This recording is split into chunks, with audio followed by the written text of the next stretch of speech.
Welcome to Pinellas County Schools TV here on Channel 14 and YouTube. My name is Eric Keaton. Our team has great news. Thanks to Spectrum, we have received hundreds of videos featuring Pinellas County athletic events dating back to the 1980s and 90s. They are classic high school football, basketball, baseball games, and more, showcasing some of Pinellas County's greatest alumni and contests. Visit our website to see what games will be on the schedule, and we will ask for the community's input on social media to find out which game you would like to see. So tune in, subscribe to PCS TV on YouTube, and we'll see you on the classic Game of the Week. The very first Bright House Sports Network Mayor's Cup on the line tonight in St. Pete. The Lakewood Spartans taking on the Gibbs Gladiators. It's the Subway Restaurants Game of the Week coming up next.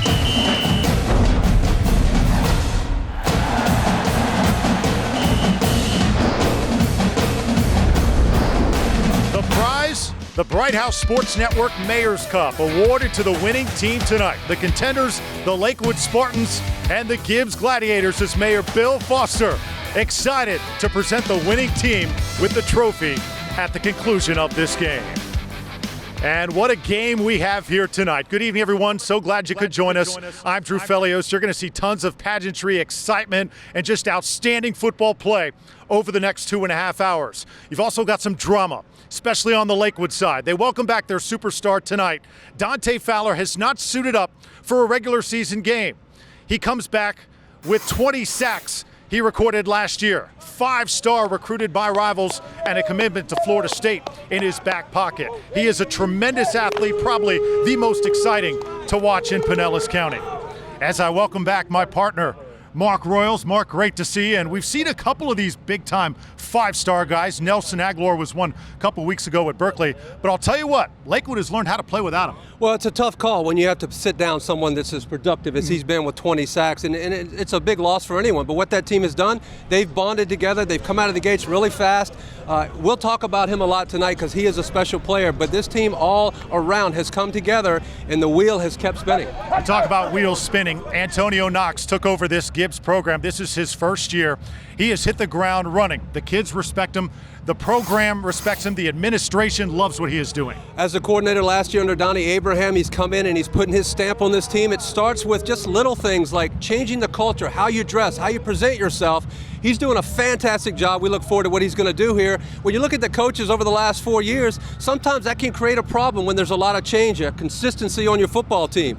But I think that's about to change because he's really got it dialed in. He knows what he wants to do. He knows where he's going with the program. This is a good football team. Mark, if you're looking for one superstar for this Gibbs team, we've talked about Fowler for Lakewood. For Gibbs, there's Gary Simon. Gary Simon is special. When the coaches say that, you're really good. I mean, he's a freaky athlete, a 42-inch vertical jump. They're talking about already. If he plays his cards right, he will be in the NFL. He will lock down their best receiver, and he says, bring it on. He doesn't care. Come on over to Simon Island. I'll take care of it. Special player. Oh, we are definitely ready. A sold-out crowd tonight at Gibbs High School. The Bright House Sports Network Mayor's Cup on the line, coming up next.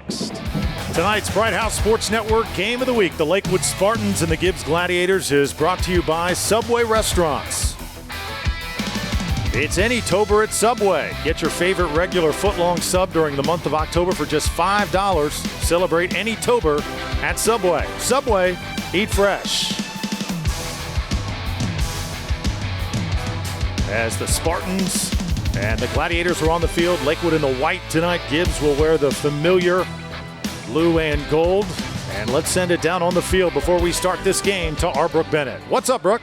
Hey, Drew Felios. Well, what an exciting game this is going to be tonight. Let me give you a little bit of update on the Lakewood side with Dante Fowler. He is on the field for the first time warming up with the team. We have not seen him dressed out since September 2nd against Seminole because he was suspended from the team. It was going back and forth. I will tell you tonight, we first heard he will be playing not as a starter tonight, but we will see him on the defensive line for the Spartans. Coach Corey Moore called the Fowler situation the toughest he has ever dealt with as a head coach. coach, and that's because Dante is not one of these kids, Mark, that is always in trouble. Usually a good kid from a good family. That's a tough deal when you're sitting down one of your best players, but it has to be done. If you're going to run your program a certain way, it doesn't matter what your status is as a player. You still have to do what's right in the best interest of the team. And I'll tell you what it's done, Drew, is I think it's really elevated the play of the whole football team, and it shows that when you play together as a team, you can take a person off the wheel keeps on going. There's no excuse to not go out and play disciplined football and win games, and that's exactly what they've done. So my hat's off to him for making a very difficult decision and sticking to his guns. Yeah, Corey Moore making a stand in his 4th season as Lakewood's head coach. He is a Lakewood alum, went on to Bethune-Cookman, had a short stint in the NFL, and really making an impact on the high school game. Yeah, he has aspirations one day of taking his coaching skills to the NFL level. He's happy where he is right now, but he certainly wants to progress on and have an opportunity to do that. But you look at some of the internship programs he's been involved in and some of the coaches he's been around, from Raheem Morris, Jim Tressel at Ohio State, and others. He's got a wealth of experience right there. Let's send it down on the field. Listen in on the coin toss. It is strongly suggested that you remind your coaches and your players and teammates of this policy. Okay? Tonight, Lakewood will be called gold, Gibbs will be called blue. When I yell for a captain, any one of you to come forward as quickly as possible. All right, gentlemen? Remember, when you're on the field during the game, mouthpieces are in and everything is buckled up. All righty? All right. Mayor Fisher will explain the coin toss. I'm Bill Foster, Mayor. Oh, Foster, sorry. There's two mayors ago, that's all right. This is the commemorative coin that I'll be tossing. Who's going to call it? Gibbs. No, Lakewood. Okay, you're going to call it in the air. I'm going to let it hit. This is heads. It's the city logo. Tails is a pelican. Heads logo. Tails pelican. Call it in the air. I'll let it down. Tails. It is tails. All right, Lakewood's won the toss. Which way you want to kick? Which way? This way? Please line up across. Line up, gold over there, blue over here. So the Lakewood Spartans will receive the football. You saw on the field Javaris Little, number 1, one of the leaders of the team. Lakewood coming off a big win over Middleton, but wasn't easy. 15-12 so far. The Spartans undefeated, Mark. Had some close calls, but they have able to stay in the winning column. Yeah, and you look at Gibbs' situation and where they are. They won a game that they later had to forfeit and gave them another loss. But Antonio Knox told us before the game that he's very, very excited about this football game, the football team, and where the direction is going. And he's an impressive guy, and I think he's going to get everything squared away to exactly the way he wants it. Coach Knox preaches defense, defense, defense. They take it personal here in Gladiators country as Gibbs tonight together as one, running onto the field, and Newton Williams Memorial Field starts to explode. Yeah, I really like what he talks about on the defensive side. He's going to mix it up, 3, 4, 5-man fronts. He's going to bring pressure, and that spread offense from Lakewood, they can put up some points, and he wants to see how they handle the duress that he's going to put on them. So he's excited about getting back on the winning track, he hopes, tonight. This Gibbs program, a forfeit loss to St. Pete. They beat them on the field 12-5, but unfortunately have to give that one away after addressing who at the time was an ineligible player, but then back-to-back wins against Leonard and Spoto. A loss last week to Dunedin, and that Dunedin loss, Mark, was one that Antonio Knox said, you know what, it was a letdown, but it's something I think that's going to fire my team up heading into this all-important week. Yeah, he felt like his team was a little bit distracted. They let one get away that he thought they should have won, and this is a guy that's all about discipline. It's about doing things the right way. He has his kids up early in spring training, getting them ready at 4:45 in the morning, things like that. And he has high demands and expectations for his players, and he's going to get the most out of them.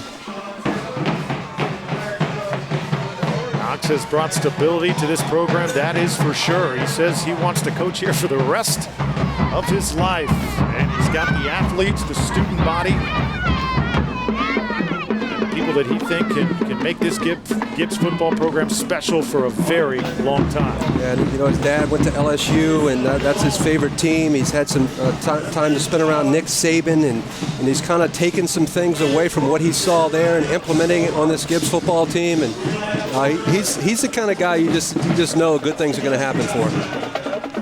So the Gladiators set to kick off. It'll be Kareem Isidore doing the kicking. Number 95. Lakewood with Javaris Little. Back to receive it. He wears number 1. Right there is Dontario Fowler also back there. Standing at the 20. A short kick. And this one's going to be out of bounds at the 37-yard line mark. Not sure what the idea was right there. It almost seemed like a surprise onside kick there, and he got a little bit too much air under it and didn't have a chance to either hit a player or get on the ground where you could recover it, and got out of bounds, and setting Gibbs up in great field position to start the game. We have illegal procedure on the kickoff. Going to have a re-kick. So they'll kick it one more time. Lakewood wants to try and set up a return because Javaris Little is one special athlete that the Spartans have back there. One of the only players on the team who likes to go both ways. Well, that's kind of a luxury they haven't had in past years, so that's a big deal. We talk about it each week. Some of the roster sizes being pared down a little bit. Players have to go both ways. It shows up in the second half with guys starting to wear down, so Lakewood really not forced to have to do that this year. So Isidore will try one more time. This time the ball spotted at the 35. Little's going to get a shot as he receives it from the 16. Javaris Little gets it up across the 30 to the 34 before he's knocked back right there. And the Lakewood Spartans defense will start with Tracy Johnson. You know, they were nervous, Mark. Alfonso Evans moved on after graduating last year. Johnson comes in just a sophomore and has done outstanding things, so young yet so savvy. Well, he's a disciplined guy for a young guy, and they talk about his work ethic and how he gets after it, and he encourages his wide receivers to come out early, catch balls, doing things that you would expect out of the leadership role at the quarterback position. So first down and 10 from the 35. Lakewood runs 2 running back packages, a gold and a black. This one's handed off, looks like ball came out, and the Gladiators have the football. First play from scrimmage, and Gibbs cashes in. Just a simple handoff up the middle, and you can see right there the ball never gets tucked into the running back's hands, and it's on the ground, and Gibbs with the big early turnover, but that's a fundamental play right there. The snap and the handoff has to happen. You can see the quarterback there doesn't quite get the ball into the receiver's stomach. It hits his hands. He's looking for the hole, and the ball's on the ground. Gibbs in great position to start the game.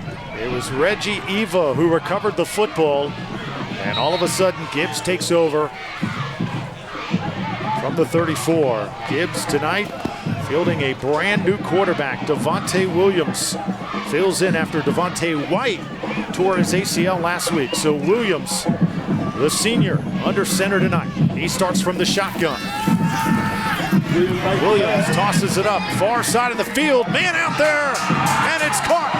Touchdown.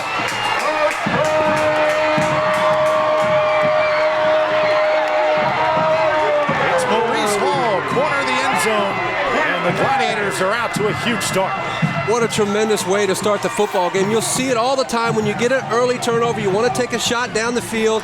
Devontae Williams gets time in the pocket, sets back, sets his feet. And number 23 there, Maurice Hall, does a nice job of waiting on the ball, tucking it in for the touchdown. A great start to the football game for Gibbs.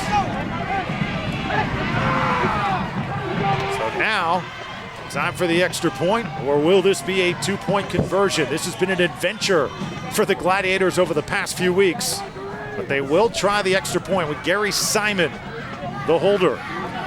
Isidore on to do the honors. This kick is up, and it's good. So one play on either side. A flag does come down after that extra point. Main thing, though, it is 6-0 after the huge hookup from Devontae Williams to Maurice Hall. Yeah, that's a great job. It's not really bad coverage there. Number 3, Shaquille Griffin has pretty good coverage, but it's a perfectly thrown ball. He gets the time necessary to deliver the pass, and you can see the excitement on the sideline. That's a great start by your defense, going out, getting kind of a gift on the turnover, but cashing in right away on the big home run play. Maurice Hall, just a 10th grader, but Coach Knox raved about him, said he is not shy when it comes to making plays. Go. Retry. Retry. Retry. It looks like, Mark, they're going to try this extra point one more time. Gibbs had issues last week with extra points because they've had so many injuries, Mark. Devontae White was a holder on extra points. Before that, Emmanuel Stewart was. Both of those players are out. That's a quarterback and a running back Gibbs is playing without tonight, and they were also contributing on special teams. Well, yeah, and that's a timing play right there too, because you have a chance to work with the kicker and get the timing down with the long snapper and things like that. So when you have a new guy in there, it can create some problems. We see it all the time, how big of a play this ultimately can be. So they want to make sure they get that squared away and tack on this extra point.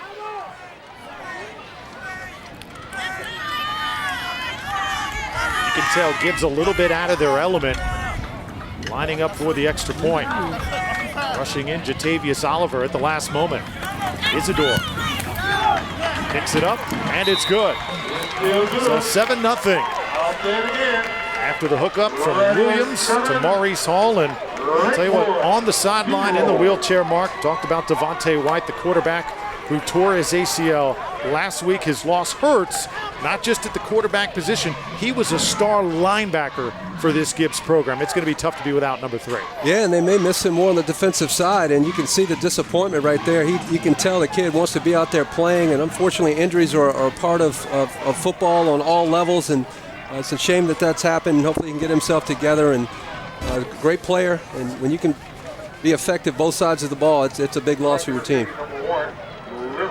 So Isidore will kick it off. One thing about this Gibbs team, Mark, you got to like the energy. It was such a tough loss last week against Dunedin. They have set the tone here in the first quarter. They really have, and I didn't expect anything different from the time that I had a few minutes with Antonio Knox. And, you know, your team really takes on the image of your coach, and he's a very fiery guy. And we talked about the discipline, the way he goes about his business. The kids respond. They love him. And you know there's going to be a lot of energy on that sideline. Here we go. So Isidore puts it in the air. Javaris Little from the 10. Gets it across the 20. And Little, nice return. Up to the 39. So better field position this time for Tracy Johnson and company. Let's take a look at these two programs. Gibbs and Lakewood. Lakewood comes in scoring just over 27 a game. They are a pass-happy bunch. You see nearly 250 yards marked through the air. Yeah, when you look at something really stands out, points allowed. Both defenses are doing a nice job. Gibbs especially with just over 6 points a game. And those guys know if they give up a touchdown, they're going to have to pay the price in the form of running the next day. So they get after you on the defensive side. Here's Tracy Johnson. And trouble with the football. The easy things looking hard here in the first quarter for the Spartans. There's the offense. Terry and Latimer, Rodney Adams, Dontario Fowler, the younger brother of Dante, Terrell Jones and Marquez Valdez. Up front, boy, they are big this year. Isaiah Wynn could be one of the best ever, Mark, at Lakewood. And Anthony Hoggabook they call Angus Beef. Number 75. Yeah, enough said there. If your name is Angus, you're not afraid to get it done at the dinner table, that's for sure. 2nd down and 5. Try to throw over the middle, and it's incomplete. Little too tall for Valdez. This Gibbs defense tonight's going to try and put a lot of pressure on Tracy Johnson. There's the front. Keep an eye on Albert McCoy. There is tons of recruiting buzz on number 71 over the past few weeks. The linebackers, Jeremy Williams, number 1, is one to watch. And in the secondary, Gary Simon leads that unit with Chris Costin and Xavier Kearns. So 3rd down, 15. 3rd down, 15. Lakewood still looking for positive yards. Terrell Jones was in motion. Johnson will toss it up. Receivers out there, but overthrows Javaris Little. 3 and out. and Lakewood has to punt. Yeah, when you look at Gibbs right there on the defensive side, they have 5 down linemen, and we talked to the coaches. They're going to mix it up all night. They want to see how this Lakewood offense responds under pressure, and they're going to bring it from all different looks. You're going to see 3-man, 4-man, 5-man, and they can bring the same blitz from any look. So it's going to be pressure all night. He's able to get that pass away, but it's well covered and incomplete. There's Gary Simon. Boy, number 5 is electric. If he can get a return here, Lakewood will be on their heels.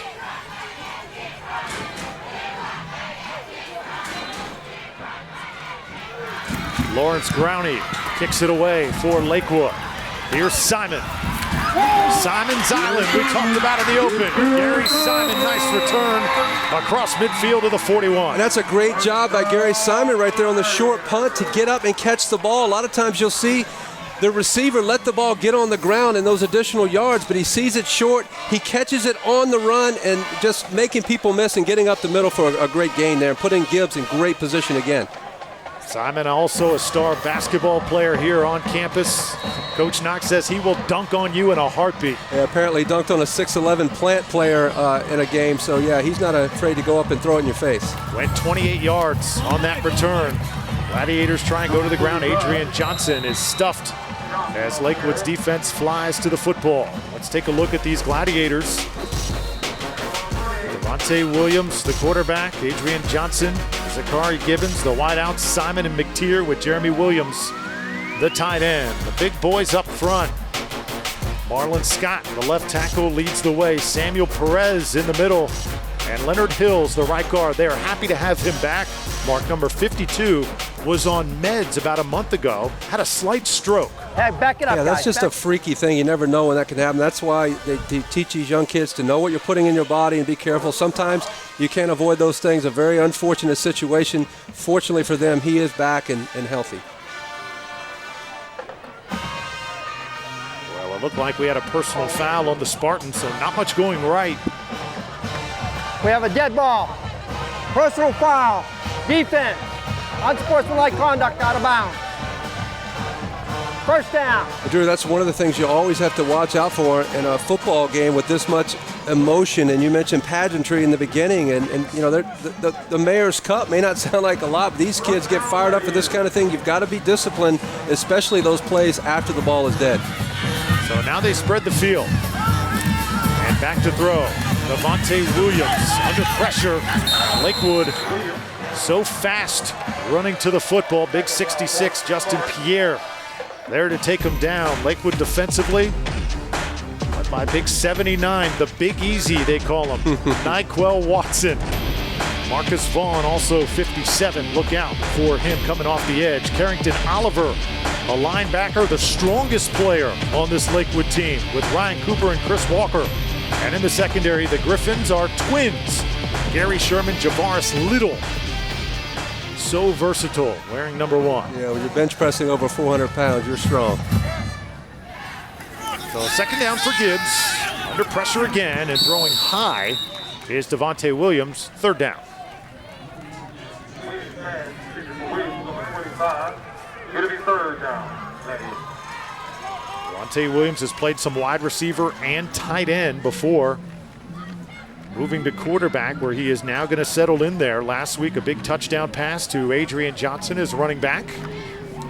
Yeah, they feel like he's very capable, commands the offense well. They say he's game ready, and what I've seen so far, he gets back, he makes his decisions. He's delivering the ball on time. Right now, under a little duress, Lakewood getting after them with the pressure early. So third down.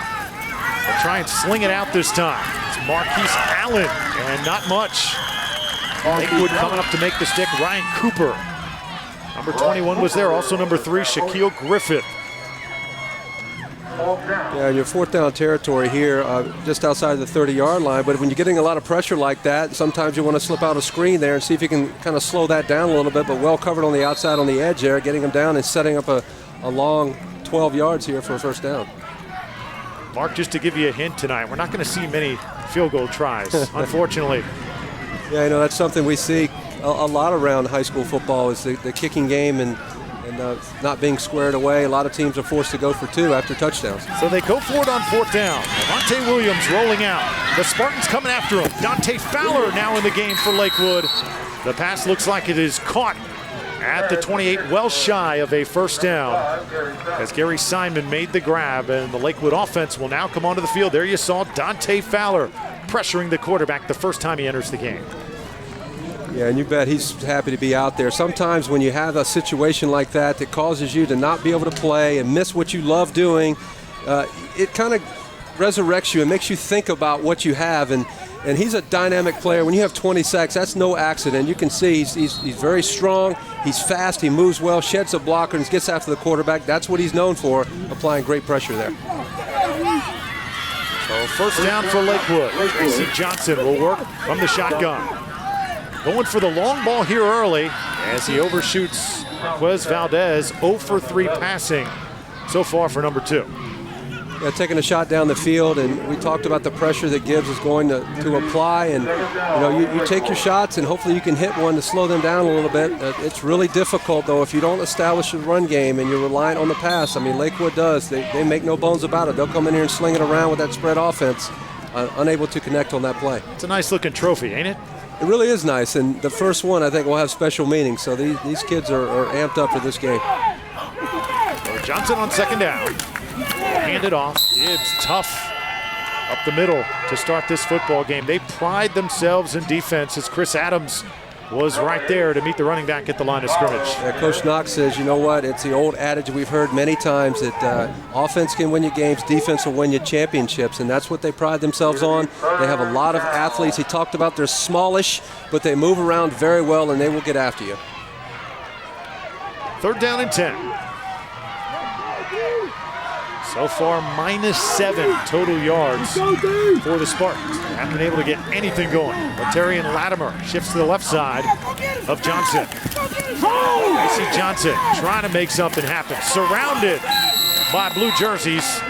And this is going to be another huge defensive stand by Gibbs. 54 on the chase, Patrick Mills. And I don't care who you are at quarterback, if you don't have time to sit in that pocket and get through your reads and find your open guy, you're not going to have success. And they do a good job of corralling the quarterback there and not letting him get outside for a first down. But early in the game, both defenses really asserting themselves well. So Grouning's back on the field for the Spartans after Johnson, a little bit befuddled here in this first quarter. Gary Simon, 24-yard return. The last time he fielded a punt. Let's see if they kick to him one more time, and they do. This one's short, and Simon said he wanted the fair catch. Spartan still came after him. The ball did hit the ground here, and the flag comes down. Yeah, I believe when the ball hits the ground like that, that the fair catch is off and it's a live football, and he kind of assumed after he caught it off the hop that he was good, and Lakewood down there to get him on the ground. So got to be careful of knowing what to do there. And you can see a fair catch is clearly called there. The ball hits the ground, which means it's a live football. You got to make a play at that point.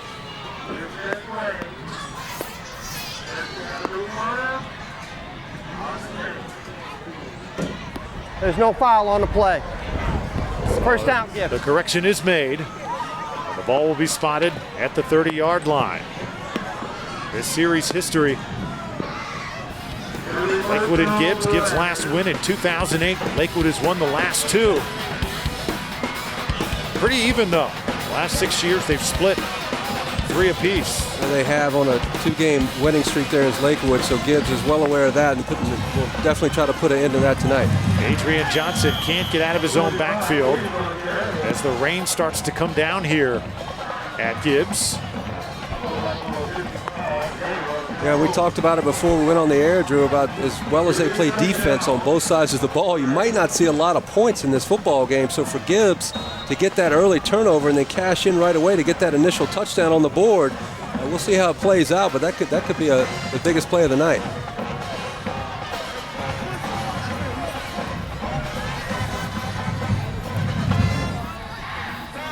So third down, 13. Devontae Williams rolling. The Spartans making him uncomfortable in the pocket. As this one's incomplete. 32 was on the chase. Chris Walker. Yeah, Chris Walker doing a good job of applying pressure to the quarterback, and You know, when you're Devontae Williams and you look and you've got defenders all over you, you really don't have time to look down the field and find a receiver, set your feet, and do anything offensively. And I don't care who you are, whether you're Peyton Manning or Drew Brees or whatever, when you have pressure, it affects the way you play the game. Well, now it is third down, still 13 to go as Williams takes in the play. This Gibbs program, last year numbers was a problem, only 68 total kids. When Knox took over last spring, they had 118. Yeah, that's a big deal. He knew that to start with, you got to get more bodies out there. They started walking the halls and banging on doors and encouraging kids to come out. Kevin McTeer, the ball carrier along the left side, and Mark, I would not want to be him on that play because Nyquil Alexander, the one they call the Big Easy, was the last to land on him. And we saw him before the game, and he's definitely the Big Easy. He was kind of, taking things kind of slow, but that's a big man right there. When he falls on you, you don't forget that one. 6'5", 345 pounds. Here's the kicker. He's only in 9th grade. Oh my goodness. Yeah, that's great size, and he's going to develop into that body when you're that big that early. Sometimes it takes a while for the athleticism to catch up. Simon puts it in the air. It takes a bounce at the 50, and Lakewood will have their best field position coming up. So the Lakewood defense has settled in after a Devontae Williams to Maurice Hall touchdown connection to open this football game after the Lakewood turnover. Now, let's see if Tracy Johnson can make something happen. We'll check in with that Lakewood offense when we come back. 5:38 left to go in this first quarter. The Mayor's Cup on the Subway Restaurants Game of the Week.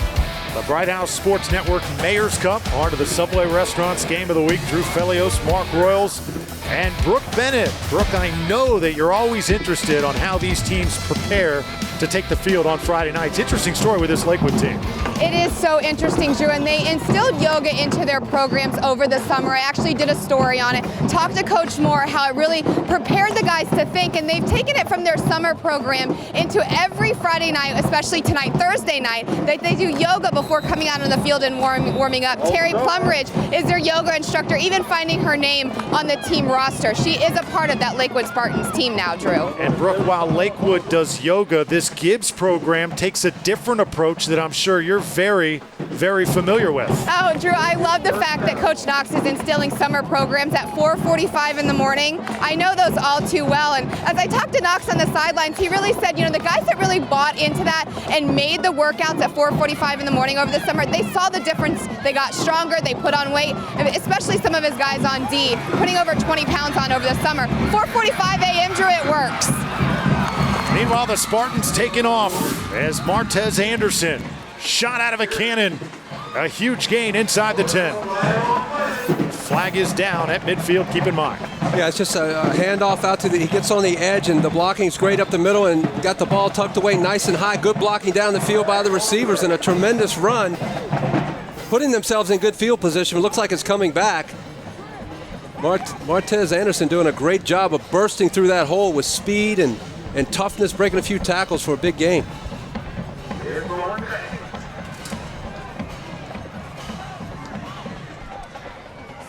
Looks like it was a hold. Gary Simon crying out to the official. And that will negate a 53-yard scamper by Anderson. And Anderson's known for his pregame speeches. We have holding. Offense. 10 yards, part of the foul. We also had personal foul. Offense. That penalty will be declined. First down. Posting some of those speeches on YouTube and getting his troops fired up, and we see it at different levels how guys will get in the middle and they try to get their guys inspired. So that's kind of his deal to get his teammates ready to get out and play football. So now first down. Ball spotted at the 35. They marched 15 yards back on the infraction.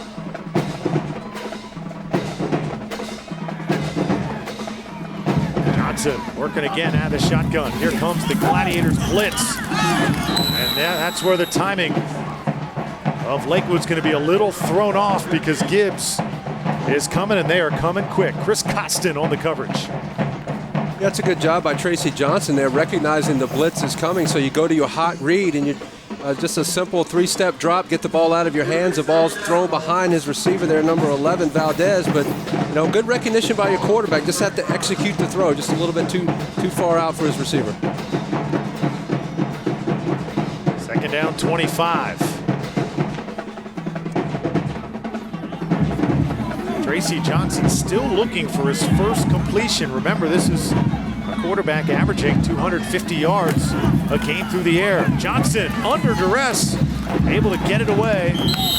Right there, Gibbs makes him pay. Albert McCoy, the big defensive tackle. Mark, Alabama has inquired about him just this past week. Yeah, when Alabama comes calling, you're a good player. This is a good job by Tracy Johnson, just buying time to get the ball delivered to his running back, and then defensively, right there on the spot, reading the play. It all starts with the pressure, though. It disrupts everything, the timing and the whole deal. A good job by there, number 71, and making the play, and Albert McCoy. And this is a guy that you'll definitely be seeing on Saturday afternoons. This is a good player. 6'5", 265 pounds. Also Maryland, Kansas, and Purdue inquiring. So third down, 25. Tough sledding so far for this Spartans offense. 4 wideouts. Now the timing thrown off. Lakewood clearly befuddled here in this first quarter. Yeah, I think that's a communication issue there with your center and maybe not knowing the snap count. We have a dead ball. Ball start offense. 5 yards. Be third down. Got to be clear in the huddle. Everybody has to be on the same page. And at the very least, you have to know the snap count and be together as a team. Spartans need a timeout. They've really got up for this game this entire week. Coach Corey Moore psyching the guys up, but saying, hey, don't talk too much. Meanwhile, on the other side, Gibbs and Antonio Knox telling his troops, don't get on Facebook, don't engage in any trash talk. Let's let our play do the talking on Thursday night, and so far it's done just that. And I think for both teams and teams all across the state here, you know, it's important not to get carried away with how you're mouthing off, and we see it at the NFL level, and maybe that's how it trickles down. But if you're going to be a disciplined football team, you have to be disciplined all the way around. And, you know, Facebook and social media and the things that are going on now have gotten some kids in trouble. You have to be careful about what you're putting out there because everybody's going to hear about it with YouTube and all the different mediums. Just, you know, keep your mouth shut, do your work, and go out on the field and let your play speak for itself. Third down, a little more than 20 to go is Dontario Fowler, number 8, looking to get involved, lining up in the slot. Johnson trying to circle around this time. Finds himself some room. Now tosses it up. Man's out there, and it's caught. Are the feet inbounds? Yes, they are. So Terrell Jones makes the catch. It's the first completion for Tracy Johnson and company. Terrell Jones doing a good job of getting his feet, but you got to give Tracy Johnson a lot of credit there. He's under duress from the snap of the ball. He rolls out and goes back around, throws it up there, and sometimes your receiver has to make a play for you. He puts it on the sideline. His receiver, Terrell Jones, is the only guy that can make the play, and he goes up and does just that. Has the wherewithal to control his body, get his feet in for a big reception. Finally, the Spartans make a play. Now 2 completions, if you count that little screen pass the Spartans threw in there. But Terrell Jones, a senior wide receiver, looking to shine here tonight on local television. Good-looking athlete at 6 feet tall, good body control, great play. Well, 4th down here, and 4 yards to go. Spartans will go for it. They'll hand it off and trying to get to the edge. I don't think he's going to get there. Chris Walker shedded 1 tackle, which could not shed 2. Now we'll check the flag there, but Maurice Hall does a good job of being disciplined in his lane and not letting the ball bounce outside. He's able to grab with 1 hand and pull the running back down. But that's a good job of being in the right position, doing what you're supposed to. Coaches talk all the time about doing the little things. Be where you're supposed to be when the play's there making. He does a good job of doing that. We had holding. Body offense. Penalties decline. First down, Gibbs. So Coach Antonio Knox, his defense impressive here in the first quarter. And now it's the offense's turn. Ronte Williams, a first down at the 46. First down, going to the yard.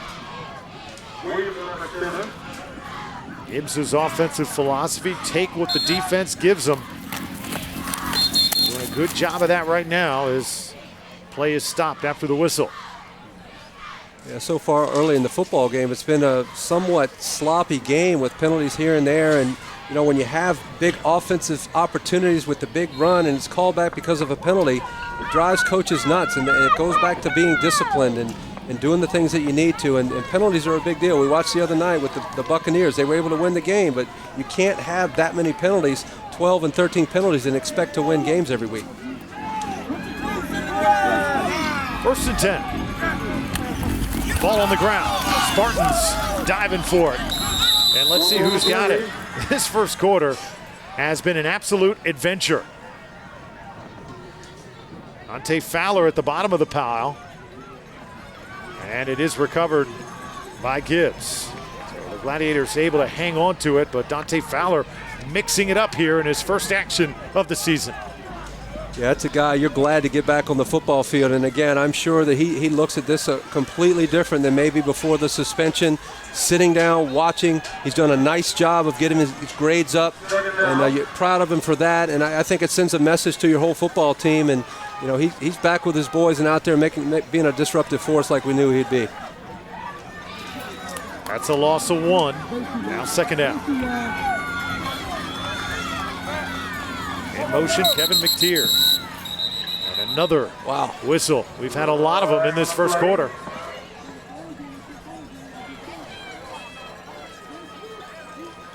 Dead ball. False start offense. 5 yards. 2nd down. Well, this Gibbs program, the negatives Coach Knox talked about erasing them. The lack of discipline and focus, Mark, earlier this season in JV football. He had to take 3 kids off the team, tell 15 not to dress, and he called 4 up to varsity. What he's doing is he's setting the standard early, and he's in the career of these young men and really molding the future. And he feels like by being consistent and not only saying things but doing what he says, it sends a clear message. This is how we're going to do business here. You can be with us and do it the right way, and if you don't, you're not going to be around. Screen pass. Lakewood just eats it up. Ryan Cooper right there to make the play. This Spartans defense can run as well as Nige Cooper made the catch. Yeah, very impressive. Both game plans coming in are to put pressure on the opposing offenses, and these defenses are active, moving around. These kids are being disciplined in their coverage. There's really no place to go if you're the opposing quarterback with the football. So great defensive play here early in the football game. Gibbs here playing on without their dynamic running back, Emmanuel Stewart. We saw their quarterback that is out of the lineup in the wheelchair earlier on, Devontae White, but Emmanuel Stewart are still learning how to move the football without him on a 3rd down and 20. Devontae Williams from the shotgun.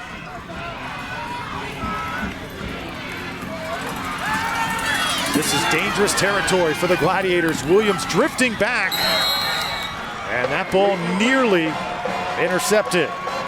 Right there was Chris Walker.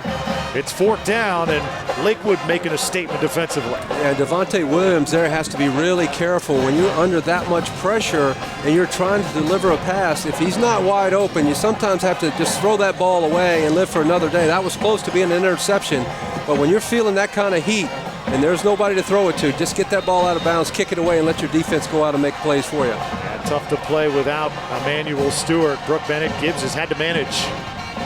Have had to manage, and what a hard player to lose on the team this year. But Gary Simons, who I know we have been talking about already, if you notice he is wearing number 5. Well, that's Emmanuel Stewart's number, and Gary Simon used to wear 7. He says, no, since Stewart's going to be out, I'm going to honor my play and wear number 5 for the rest of the season. Doesn't get much better than that, Drew. Yeah, that time, though, trouble on the punt, and it'll be Lakewood football from the 44-yard line with 15 seconds left to go in this first quarter. Mark, what happened? Yeah, we'll take a look at it with the snap. It's just he kicks the ball and just kind of whiffs it. It hits on the inside of his foot, and Johnny on the spot there, number 10, Cooper, picks it up and tries to make something happen. It was just a poor kick. The ball really didn't go anywhere. It didn't look like he got tipped. So from the 47, Johnson hands it off. Spartans want to play some smash mouth, but Gibbs ain't having any of it. Chris Adams makes the stop as the flag comes down. Seeing lots of yellow laundry on the field, and another holding penalty on Lakewood. Holding Lakewood. 4 penalties, 40 yards assessed against the Spartans. Yeah, those are the kind of things that will get you beat, and you never know when that penalty is going to be a big one. We talked about the early run where they were in scoring position. You got it brought back for a penalty as well. Holding, offense, 10 yards, spot of the foul, replay first down. So Lakewood now will march back after the hold. First down and 20 for Johnson. They call it 19. Tracy Johnson, one-on-one coverage down the sidelines.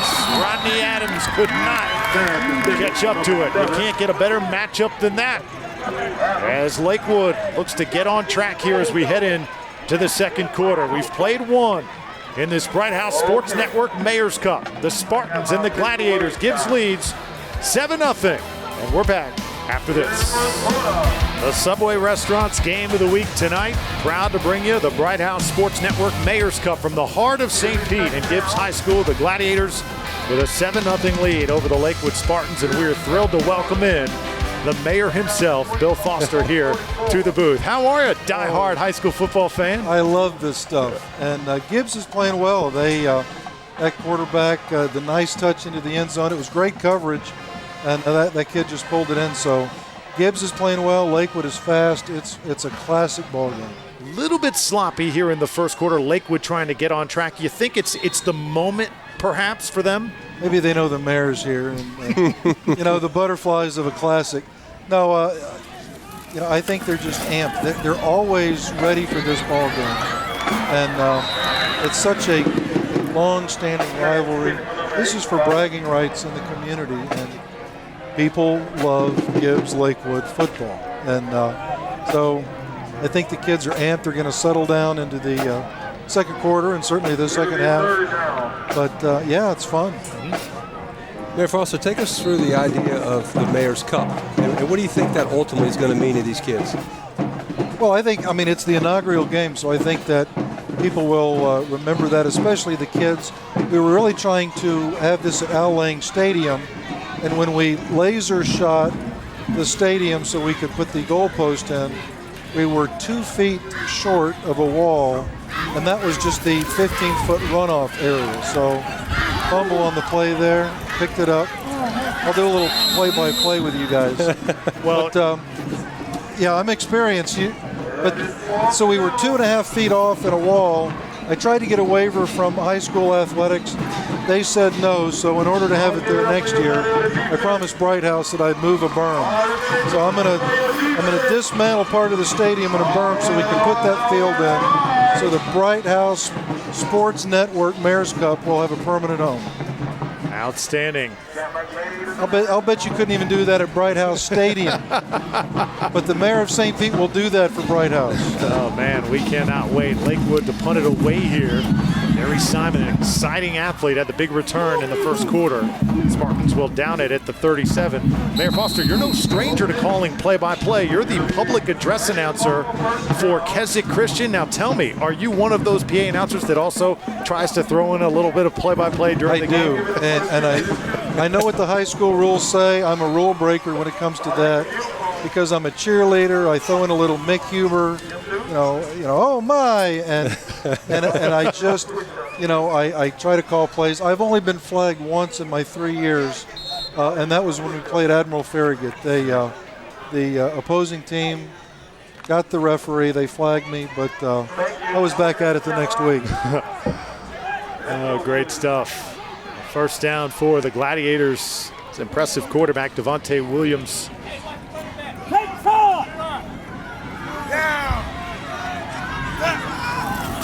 And Gibbs will hand it off, trying to run it here with Adrian Johnson. Johnson not really able to get loose until there.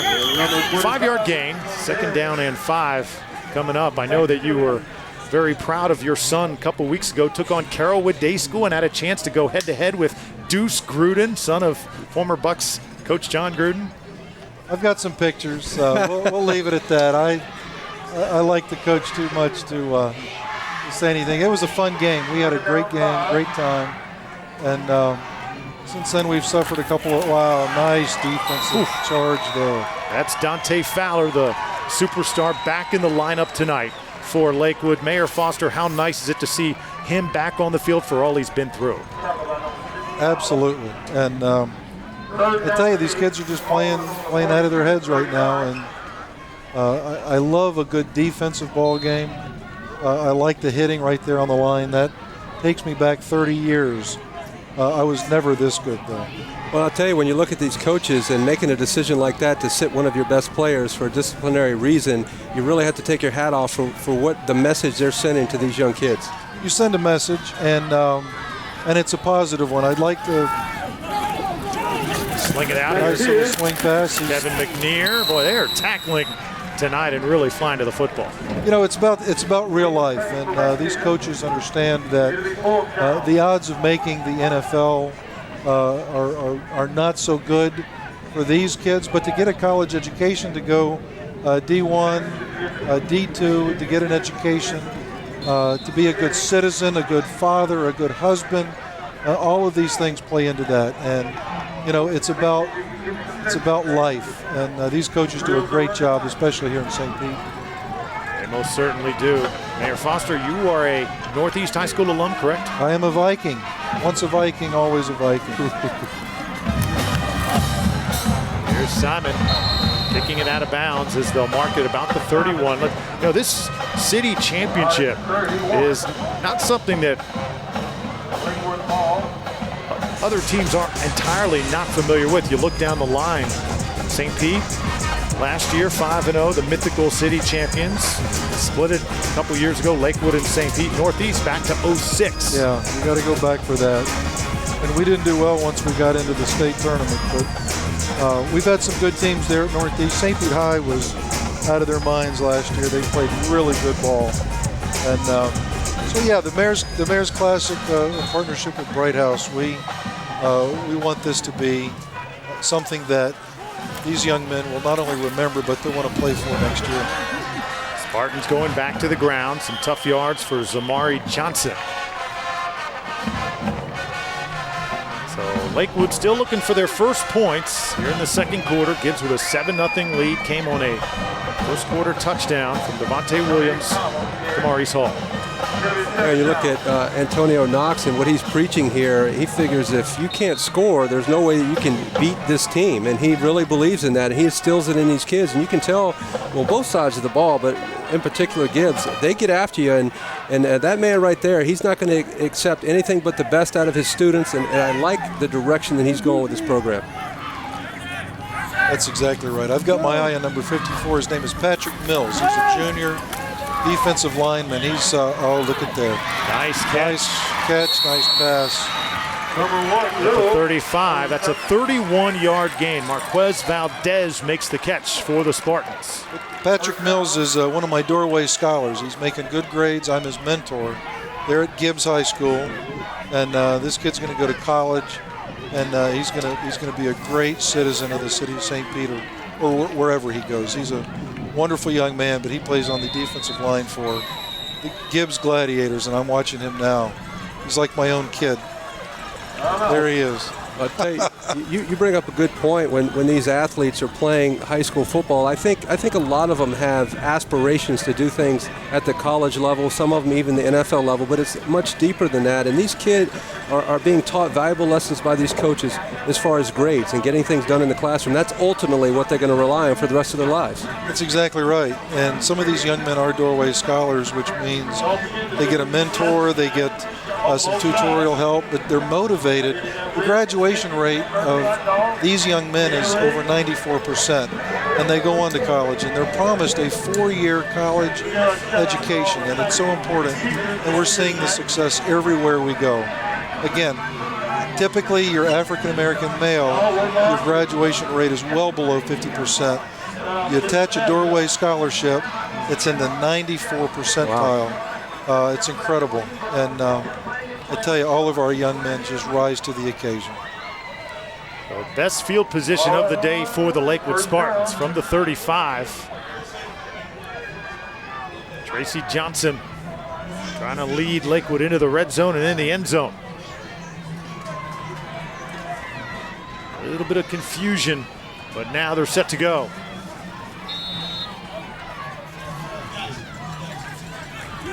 Ontario Fowler now lines up as a wide receiver. Johnson will heave it downfield. Man out there, and it's picked off. What a play defensively by Gary Simon inside the 5. A flag is down at the 10. You know, take a look at the flag, but we talked about in the open with. Make sure you visit to the See what the flag is. But that's a good defensive play there. You play the receiver, you go up and get the ball at his highest point. A little bit underthrown, but still a good play on the ball. Officials discussing what the infraction is. It's a key play in this football game.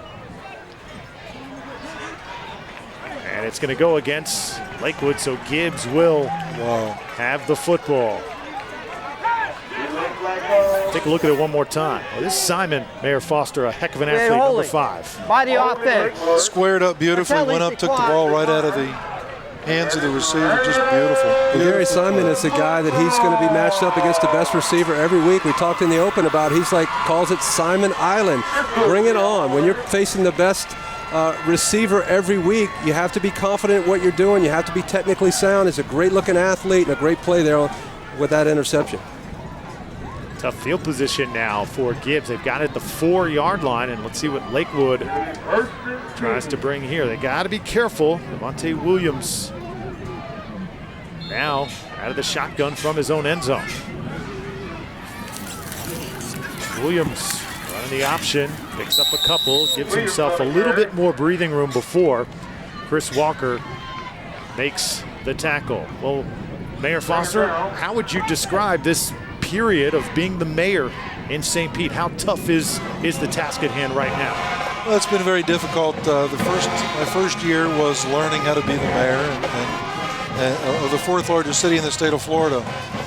2011 was tough. We started January 24th with the loss of 2 of our finest officers, and then February 21st it happened again with David Crawford, and just some punches in the gut. But this city is resilient. We've got great law enforcement, great people, great community, and that's what makes St. Petersburg really, what makes people fall in love with the city of St. Pete is our resilience, our kids, and Friday night lights. I mean, this is, even though it's Thursday night, I'm going to take tomorrow off probably because it feels like Friday, but it's been challenging with this economy, and a lot of decisions made in Washington and Tallahassee that affect us on a daily basis, and we have no control. So but we do the best we can, and we certainly depend upon our great citizens to carry us through.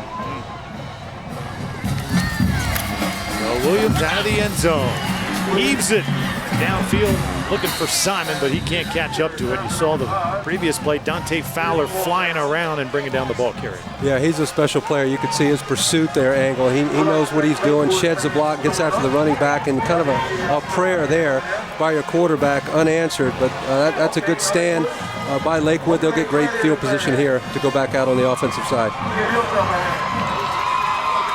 Yeah, St. Pete has been a lot of fun to be mayor. We've got so many sporting events, and between the up-and-coming East-West Shrine Game to St. Pete Bowl, the Beef O'Brady, and then certainly, I don't know if I'm allowed to say names on the air now. No, go for it. And now we got the Mayor's Classic, we got the Indy Racing League, Honda Grand Prix of St. Petersburg. So many wonderful events. Rock and Roll Marathon is coming to the city with all of these running events.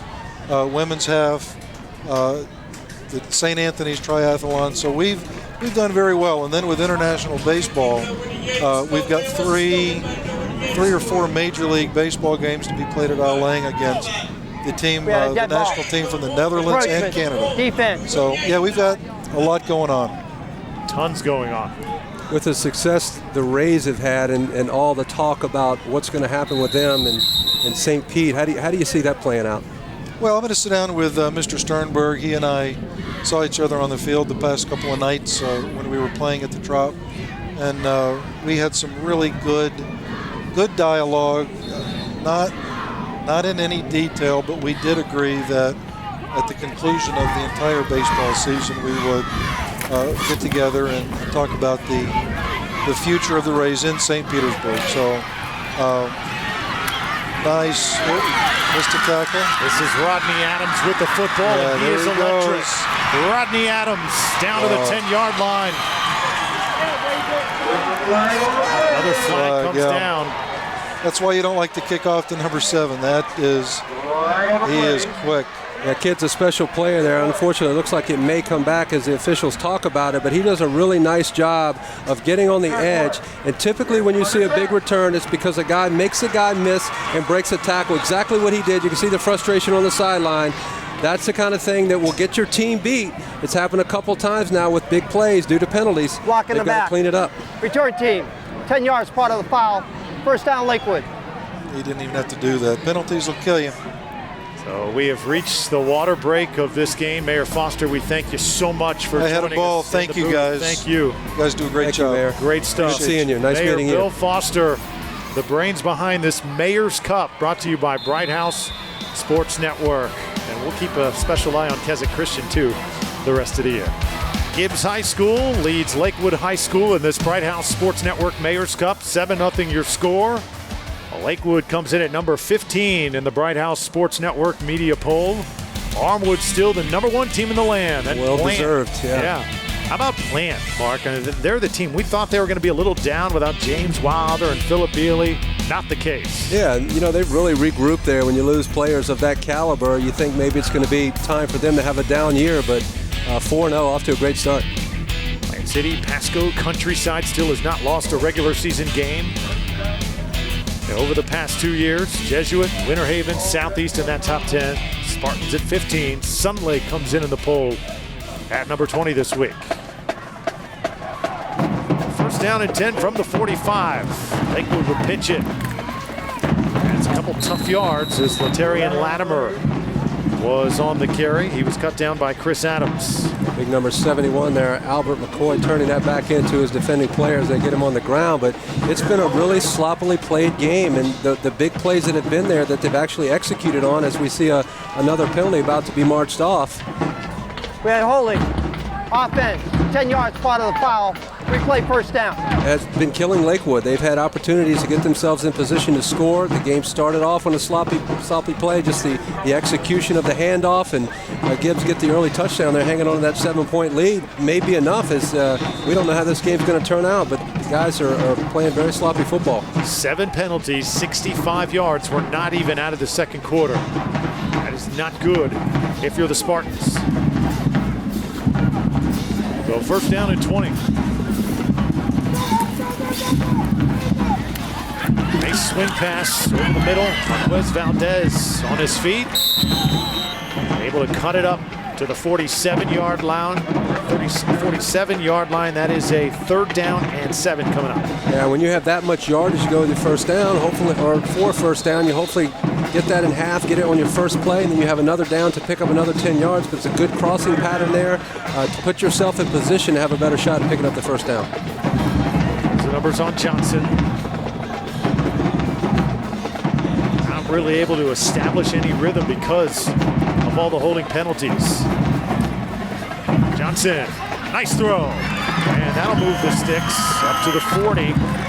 Wes Valdez has been his favorite target in this first half. Yeah, good-looking receiver, runs good routes, and it all starts right there with finally getting some protection. You look at Tracy Johnson, he's able to sit back in the pocket, he gets a snap, he goes through his progressions, waits for the route to develop, delivers the ball on time, accurate throw. He has not been able to sit in that pocket and find time to throw the ball tonight. Good execution there. Valdez, 3 catches, 54 yards. Corey Moore says number 11 reminds him of Andre Davis for Jefferson. He really does. He's a very similar body type. They run very much alike. Nearly picked off. Hand on it by Maurice Hall. 23 has been all over the place as they were looking over the middle that time. Yeah, good defensive play there. Just kind of dumping the ball off to the side there. It's well covered. Maybe want to rethink that throw, but he had his eyes set on that going the other way, and if the ball's probably thrown a little better, he maybe gets a touchdown going the other way there. Yeah, Maurice Hall already has one of those earlier this year, Mark. Not afraid to pick it off and take it to the house. Now 2nd and 10. Johnson still operating out of the shotgun. Tracy Johnson eludes a tackler, but not the second. And once again, Maurice Hall makes him pay. That is a loss of 8. You could see that play developing. Maurice Hall coming from the right side there, gets around his block, and there's really nowhere to go. The quarterback is flushed out of the pocket, and you can see it develop right there. He goes for the strip, doesn't quite get the ball out of there, but good pressure there coming off the edge by Maurice Hall. Well, Coach Antonio Knox told us, Mark, he wanted to make Tracy Johnson's life tonight at quarterback miserable, and Gibbs has done just that. Yeah, he's done that, and that's going to be the game plan for the rest of this game, is to bring pressure and make Lakewood beat you under duress, and this defense has gotten after them the whole first half. 3rd down and 18. Lakewood not able to establish a rush. Negative 17 rushing yards because of all the sacks. Johnson, oh man, spins right into trouble, and Jeremy Williams was waiting for him. You had the 4 receiver set there to the left, and Jeremy Williams comes from the left side bringing pressure. He can't get outside to find a receiver, tries to turn it back up. Good defense right there by number 3, Michael Robertson, of not letting him get outside and forcing him back to the pressure that Jeremy Williams was bringing from the edge. So all the way back to the 37-yard line. Growney gets the kick away, and this is not going to cover a lot of ground. Spartans will let it bounce and cover it at the 43. So just when you think Lakewood's moving the football, Gibbs hits him right in the mouth. Yeah, Lakewood has showed signs of really trying to get on track as an offense, but every time they get a big play and get a little momentum, it's been penalty after penalty after penalty. You really can't develop any consistency when you're playing that sloppy. And the plays have been there. They've executed a couple of them, but they're killing themselves every time they get in scoring position. 1st down and 10 for the Gladiators. Gibbs' offense has not been able to move it much after that touchdown coming off the first drive. Williams handed off. It was a delayed handoff to Adrian Johnson. And this time Lakewood with Chris Walker. 32's been a popular number tonight. It's been Chris Walker for Lakewood, and for Gibbs, Chris Adams. That time Walker makes his presence felt. Yeah, you look at his numbers on the year, being very productive and bringing pressure up the middle. It's a 4 wide receiver set, a little draw up the middle, but nothing doing there with number 32 on the spot, doing a good job of getting him on the ground. And again, these defenses have really stepped up on both sides of the ball. There's really been no offense to speak of on either side. 2nd down.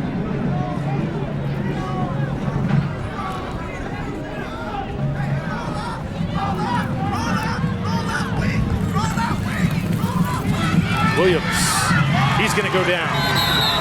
Lakewood's rush came fast, and nothing he can do. 57 on the deck right now. Marcus Vaughn made the play, and he's a little bit shaken up. You take a look, the pressure's coming, and if you're Devontae Williams and there's no way to go with the ball, you don't want to take a sack in that situation. You've got to throw it away. Good pressure by 57 Marcus Vaughn, and we'll see what the injury is. But again, we've seen pressure on both sides. As a quarterback, know where you're at, throw it away. Sometimes that's the best play you can make. There, look at Devontae Williams, this Gibbs program. Mark, they got to the playoffs 2 years ago under Donnie Abraham. You remember that season? They were 6-5, had to take on Manatee in the first round of the postseason. Eliminated there. Last year, only 3-7, but defensively, very good. Coach Knox, the defensive coordinator, and after the season, he told Donnie Abraham, he said, we have got to do whatever it takes. We've got to get in the hallways and get kids to come out to play football. Well, when you're a coach, having bodies out there to coach is a big part of the deal. And when they were low on numbers, they knew he had to change that. And that's where he started when he came into the program as the head coach, changing everything in the way that he wanted it, from the number of players, how they go about business, how they dress, discipline, getting up at 4:45 and working out, all the different things that he feels if these kids stay on track is going to make them find success. And they've bought into what he's coaching, and I think he's on the right track with the direction he's going. You can tell Antonio Knox, you look at him, he looks like he wants to throw on the pads right now intense, and go. No doubt. So after the huge loss, Devontae Williams now backed up. Lakewood coming after him. Williams' desperation throw and incomplete. Nice job of coverage by Shaquille Griffin along the sideline as it was intended for Zachary Gibbons, and it's 4th down. I don't see anybody holding their knee and or injured for any reason, so we won't see if we can get him up and healthy. We saw that the other night in the game with the broken leg, and I mean it's a dangerous game, and certainly don't want to see anybody injured. Well, that is Adrian Johnson clutching his knee on the sideline, and this looks like it could be serious.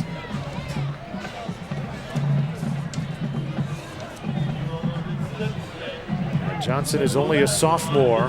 He's the replacement for Emmanuel Stewart. There you see Devontae White with a torn ACL, but this Gibbs team has been fighting and fighting and fighting through adversity, through injuries, several hurdles they've had to face. They had to forfeit that Week 1 win over St. Pete after fielding an ineligible player, just a simple misunderstanding. Lost Emmanuel Stewart for the season. He has a torn ACL. Leonard Hills, I mentioned, Mark, the slight stroke. And then last week, Devontae White, their quarterback and linebacker, a torn ACL. Well, and that goes back to what we talked about with numbers, having numbers, because you never know when injuries are going to happen. They always do, and having guys that can step in and hopefully keep your team going in the direction that you want and not skip a beat is kind of what he's preaching here by having so many kids come out. And you know, you just never know. It seems like they come in waves when injuries happen, and they've certainly been hit hard. So Newton Williams Memorial Field here in silence. Players, cheerleaders on their knees, and all eyes on Adrian Johnson. Hopefully this is not too serious. A sold-out crowd here tonight at Gibbs. If you came here trying to buy a ticket, you were unlucky. Yeah, so this is a big game, and unusual you go to a high school event like this in a football game and see that the tickets have been sold out, but that just shows what this game means to the community and the students at both schools. Well, stay tuned. Our halftime show is coming up from our Bright House Sports Network studio. The Rays wrap up the season. We'll visit with Joe Madden and the boys as we turn the page to 2012. The Viewer's Choice announcement. Which high school game won in the polls, Mark? I know you were voting on BHSN.com. First half highlights and stats also from here at Gibbs. And it's all coming up at the half. Wish I had a vote. I haven't reached your status yet. I don't think I count in the voting yet. That Viewer's Choice game, Mark, October 14th, next Friday. So we had a poll. It's been going on the past month. We've been running commercials, and our poll flooded with votes. We'll tell you who the winner is coming up at the half. Looking forward to seeing what that game's going to be, and we're certainly proud to bring it to you here on Bright House Sports Network. I know, Mark, you were probably flooding the votes with Steinbrenner votes, but we will see. I know they won a game, that's for sure. Every time I see somebody over there, they're browbeating me to get one. So Johnson is up. That's the good news. Adrian Johnson now walking on the sideline, surrounded by coaches and medical staff. And with 1:34 left to go in the half, here you see Johnson. Lakewood's going to get one more chance here. Gary Simon back on the field. Notice the lights flickering in the background. Extra security here tonight for this football game. Nice kick. Good punt. Over the hunt of Ontario Fowler. Can't catch up to it. And Gibbs trying to down it at the one. Nearly got there. Timely punt right there. Just over a minute and 20 seconds to go in half. Field position is always a big key. And Gary Simon doing a good job of getting the ball over the returner's head. And you can just see, just slow down, slow down, slow down. Just squeaks into the end zone. Good effort there to try to keep it out. But a good punt nonetheless, and Lakewood's going to have the last minute and 24 seconds backed up. Well, it's been a very sloppy first half of football. We've seen penalties, unfortunately. We've seen some injuries. We've seen turnovers. But through all of it, Gibbs has a 7-0 lead. And if you're Gibbs, not a very high-powered offense, this is kind of the way you want it. Yeah, maybe 7 points will hold up, but Lakewood has had opportunities to get on the scoreboard, and they've been slinging the ball deep and just barely missing some of these receivers. So you wonder when they're finally going to connect on one of those big plays. Tracy Johnson, quick slant. It's Valdez up to the 20, 37-yard line, rather. That's a pickup of 17. Yeah, that's a good start, and they've really not been able to consistently move the ball due to penalties. And with just over a minute to go here, see if they can finally put together a drive. First down. Johnson tries to go 2 for 2 on this drive. Man out there, it's caught. Ontario Fowler couldn't hang on to it. Amazing. Yeah, there's a little wind tonight, and this ball kind of flutters, but it gets to him, and he kind of slows down to wait for it, and you can see it. Just one of those deals is right in his hands, and you can see the frustration. That's a ball you've got to make the play on and catch. When it's in the breadbasket and you're trying to move the ball right before the half, that's one he'll think about tonight when he's going to bed. Ontario Fowler's had a great season in 2011. Younger brother, I mentioned, of Dante. But starting to make a name for himself. Tremendous competitor who's not afraid to hit his older brother at practice. 2nd and 10 now. Tracy Johnson, little trouble with the snap. And now number 2 wants to take off, and making him pay for it is Maurice Hall.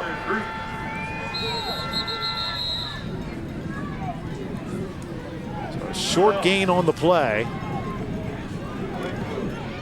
This Gibbs defense continues to shine here tonight. Look at some of the teams around the area. Gibbs is holding their own, only giving up 6.8 points per game. Plant City right now, best in the land. And there's Armwood. Boy, the Hawks are tough to score on. Yeah, they really are. When you're getting it done like that defensively, giving up just over or just under 7 points a game, you're going to have a chance to win every time you go out and play. And it all starts from the head coach and his philosophy, and he believes that if you can do that, you're going to be a consistent winner. And they come out tonight and played extremely well.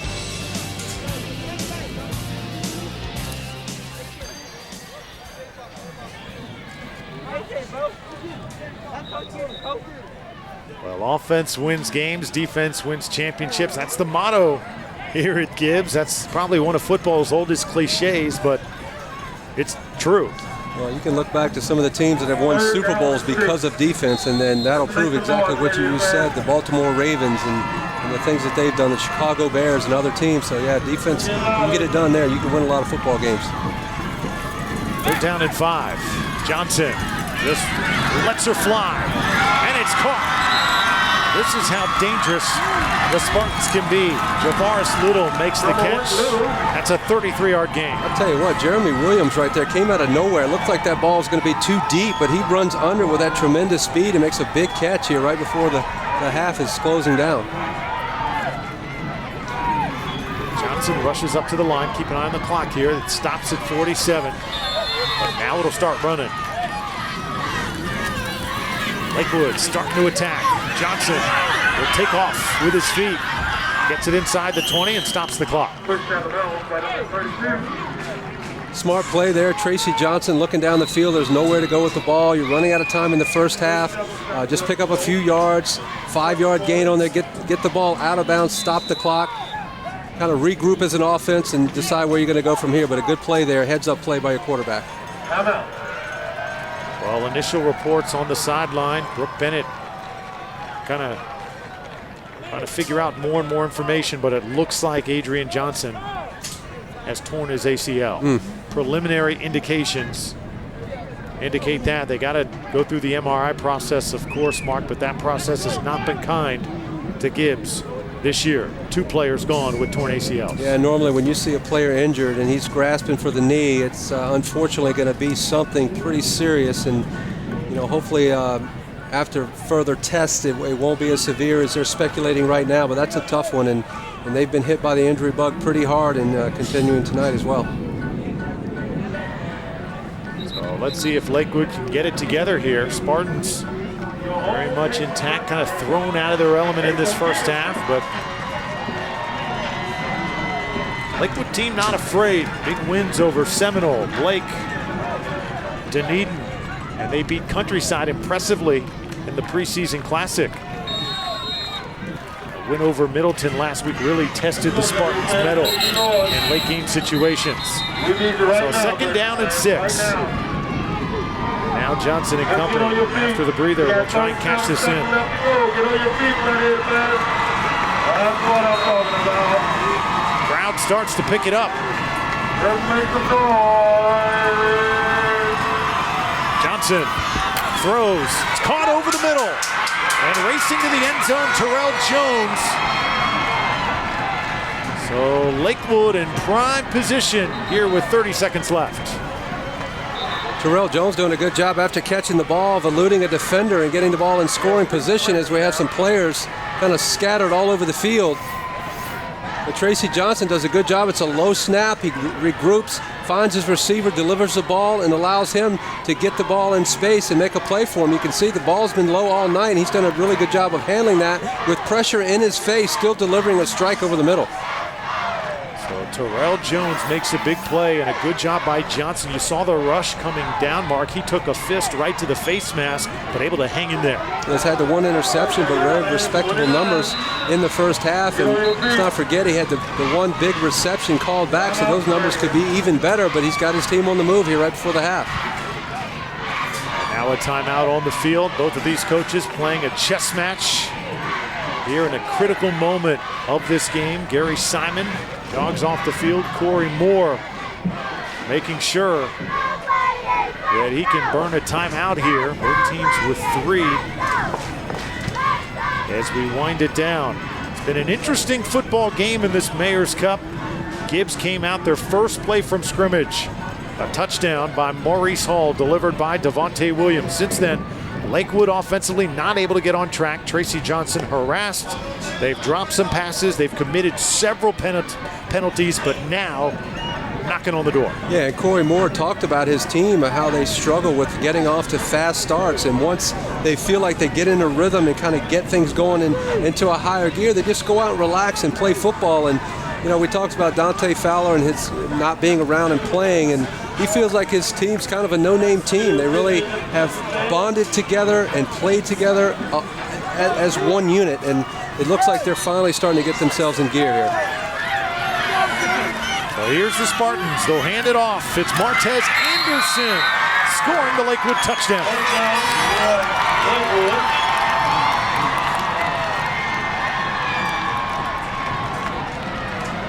Anderson with a great run, great blocking up front as he cashes in on his second rushing touchdown of the season. 1 point away from tying this up, but just a direct handoff up the middle. You can see the blocking.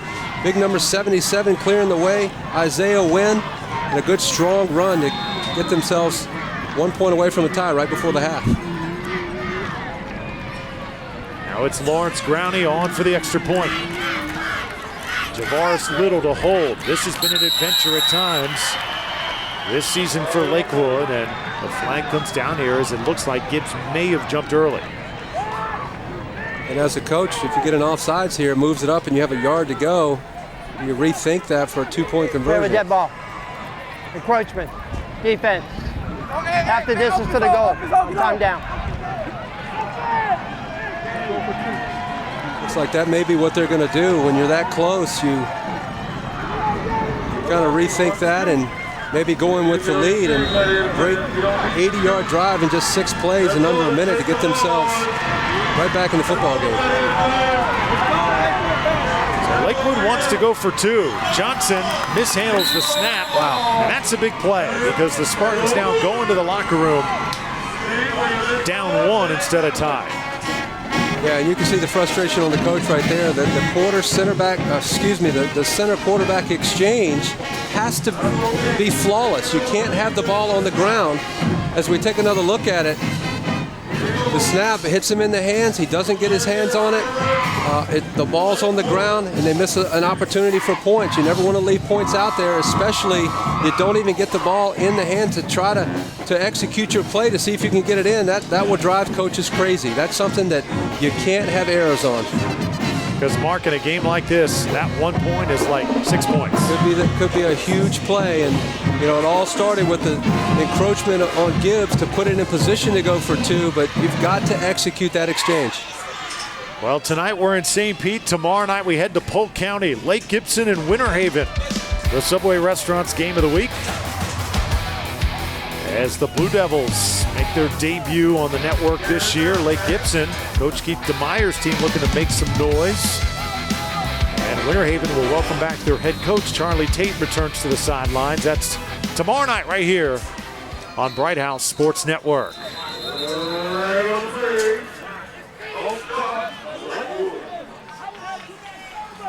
That's amazing. Another penalty on a simple thing like a kickoff. As a coverage guy, you got to be disciplined. You can't cross that line until the kickers kick the ball. Ball start. Kicking team, 5-yard penalty. Free kick.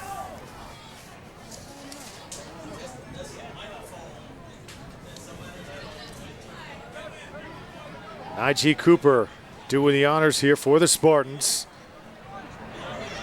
And Shaquem Griffin.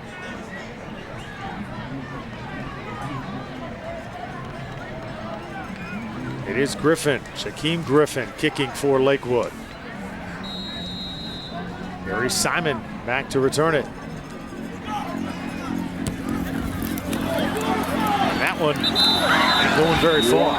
Special teams tonight has definitely been an adventure. And this ball's out of bounds here, and Gibbs is going to come out here with just over 25 seconds to go with excellent field position and having a chance to think they can get some more points before this half is over. Illegal procedure. Kicking team. That penalty's declined. The ball be taken at the spot where it went out of bounds. Altogether, Mark, not many style points here tonight between these two teams. Yeah, we talk all the time about field position and special teams and their value. And you look at right here, if Gibbs is able to somehow manufacture some points as a result of that poor kick, I mean, it rears its ugly head again. You've got to be buttoned up on offense, defense, and special teams, and a lot of inconsistencies tonight. So first down with 25 seconds to go.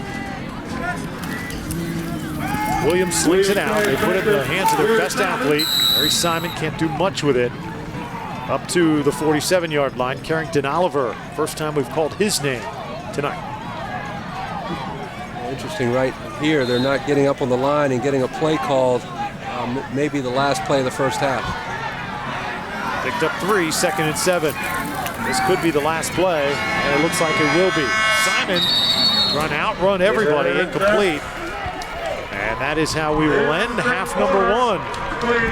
So the Bright House Sports Network Mayor's Cup, a 7-6 score at the half. Let's send it down to Brooke Bennett, who's with Coach Antonio Knox. Coach Knox, you've talked about this whole game defensively. You guys have done a pretty good job out there. Are you proud of the guys on what you see on that side of the ball right now?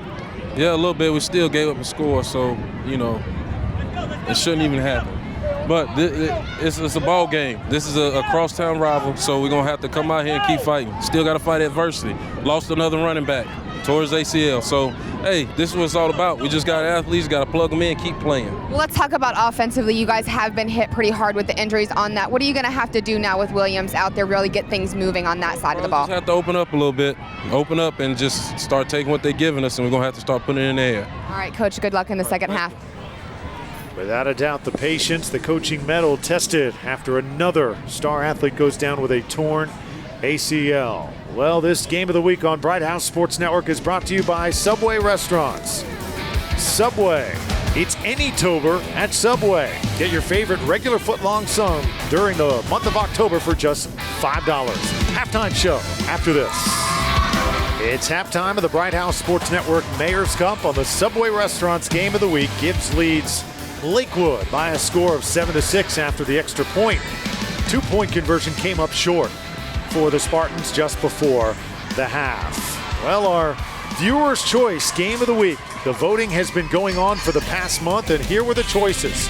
Freedom against Wharton, Pinellas Park, Boga Ciega, Palm Harbor University and Tarpon Springs with Matt LePayne coaching for Palm Harbor. Sickles, Brian Turner, Earl Garcia with Sickles and Hillsborough, and Jefferson taking on King. Mark Royals, the votes were tabulated.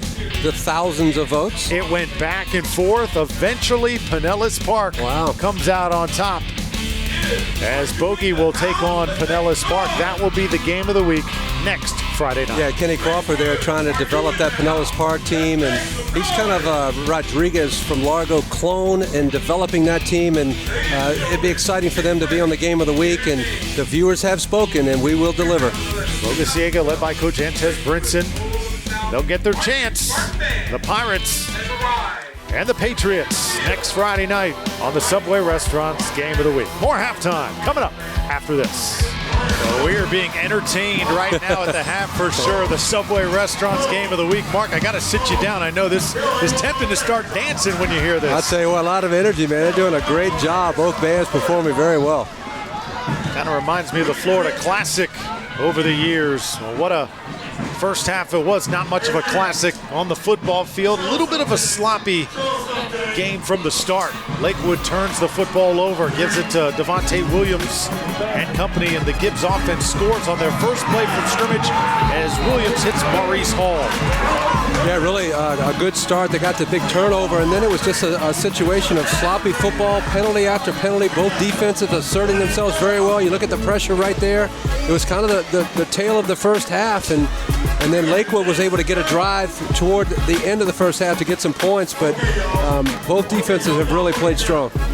Yeah, tough moment for Gibbs. They lost their best rusher, Adrian Johnson, number 25. Lakewood eventually able to make something happen. Javaris Little makes the catch right there to put the Spartans in range. And then Martez Anderson marches in for the score.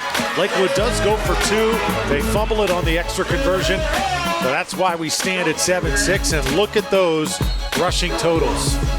Yeah, and you look down at no rushing yards. There's no balance offensively. A couple of turnovers by the Spartans there. But look at the penalties. 8 penalties for 70 yards is a way to get your team beat.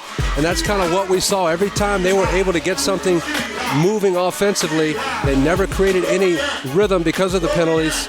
And that's why we're looking at a 7-6 score.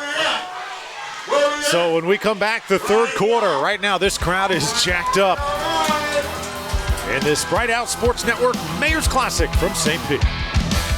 14 points coming from Lakewood, and they are lighting up the scoreboard. I could get a pair of those myself. Right now, I didn't think any sunglasses could outshine our Bright House Sports Network sunglasses, which are, again, a hot commodity here tonight in St. Pete. Spartans go to Latarian Lattimore. He gets a couple.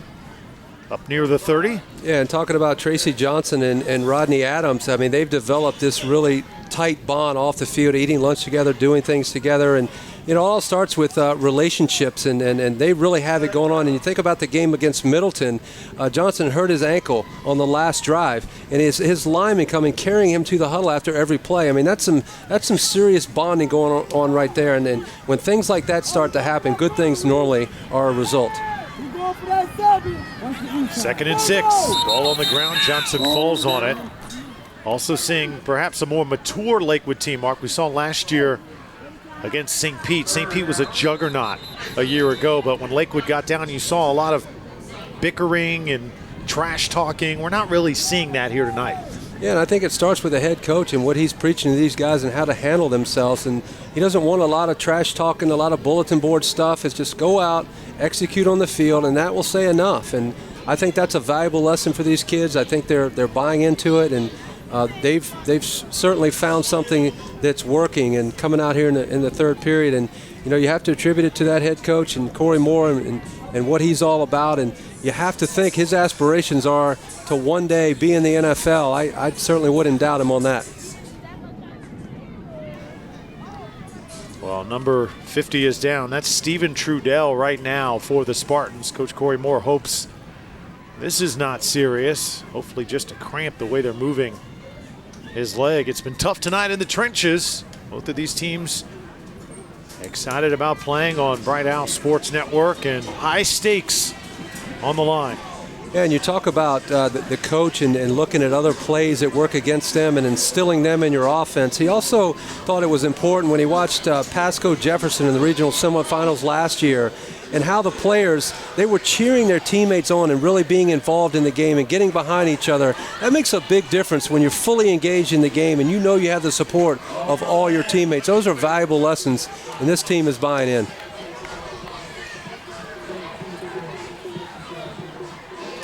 Well, Gladiators not getting down. You see the shades being donned by the students, and they still have hope that Gibbs is going to come back here in this Mayor's Cup. Well, and I tell you, Gibbs, the way they play defense, there's a lot of ways to get yourself back in a football game, and one of those is through turnovers. And the way they fly around and move, you never know when that play is going to happen to get you inspired to get back in this game. 3rd down and 10. Johnson going for it here, and that's tipped up and incomplete. So he was looking for Marquez Valdez, who's been very active tonight. 23's had a nice game. Maurice Hall for Gibbs, and the Spartans have to punt. And this has been an adventure all night, so you have to think Gibbs is going to come out of this transition with decent field position and a good job defensively, going out there, getting the ball back for your offense. But if you're an offensive team, you got to start mixing it up, throwing the ball, running the ball, whatever you have to do to get a little momentum to get yourself back in the game. But all likelihood, they're going to have good field position here. Here's the kick, nearly blocked, and they barely got it away. This will stay on Lakewood side of the field. Gibbs will take it over from the 46, so a golden opportunity after a short punt by Lawrence Growney, and now Devontae Williams and company. If you're Gibbs, Mark, you got to think you got Gary Simon, who's electric. You've also got Maurice Hall, number 23, but you got to get it in the hands of your playmakers and figure out how to do that. Yeah, that's coaching right there. You have to make adjustments, and Lakewood has, and they've come out and in their last couple of drives been very effective, and same thing with the Gibbs here. They know what's at stake, and they've got to get some creative play calling, and whether it's no huddle or switch things up a little bit to get themselves back in the game.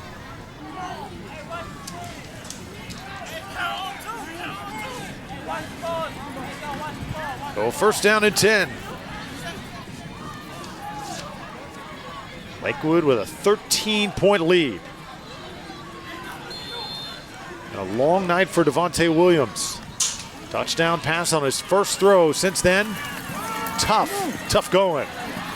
Dante Fowler nearly takes down the running back in the backfield. Ball comes out late. The ball's going to be called down. It was on the ground, but after he was already called down by the officials. I'll tell you what, Mark, number 10, Shaquem Griffin for Lakewood is quite a story. He has been able to overcome a lot as you take a look at Dante Fowler come off the edge. He nearly had Nige Cooper on the ground. He's a very technically sound player. You can see the swim move. He's got the strength to get defenders or the offensive linemen off of him. And then he's got the wherewithal to not let the quarterback get outside of him. Even when he doesn't make the tackle, getting a hand on a jersey, slowing the quarterback down, waiting for his teammates to come and finish him off.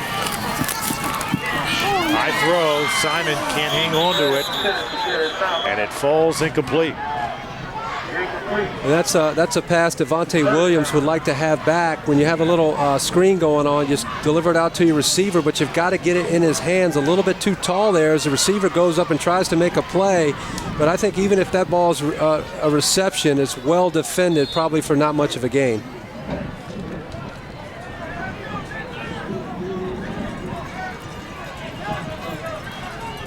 Third down and 10, tough situation for Devontae Williams. How many plays in the playbook on this 3rd and long and a very conservative Gibbs offense? Rush coming. Williams steps up. How about this play? Down to the 41. And this is going to be close. He was tackled by Marcus Bass, still short of the first down. It's 4th and 5. Almost like a quarterback draw right there. Devontae Williams steps back and he sees the pressure and steps up in that pocket, and he's trying hard to get to that first down. Good tackle there defensively by number 18, Marcus Bass. But that's a good heads-up play. Devontae Williams getting some yardage, and they're going to go for it here on 4th down. They really need some spark offensively with great field position. I think that's a good call. Big play for this Lakewood defense. Even more important, though, for the Gibbs offense. They've got to try and trim this gap. Devontae Williams trying to get out of trouble. Williams rushing for the marker, and he's not going to get there. Driven out by Gary Sherman. That shows a lot of confidence in your defense. You go for it on fourth down. They weren't unable to pick it up there, but you feel like your defense can go out and stop Lakewood. I think you have to try that to try to get a spark offensively as we have another injured player on the field. Yeah, that's Chris Walker. He's had a big night, but I think he took a shot here. Devontae Williams was scrambling, Mark, and let's take a look at 32 right there. His own guy, friendly fire. Wow.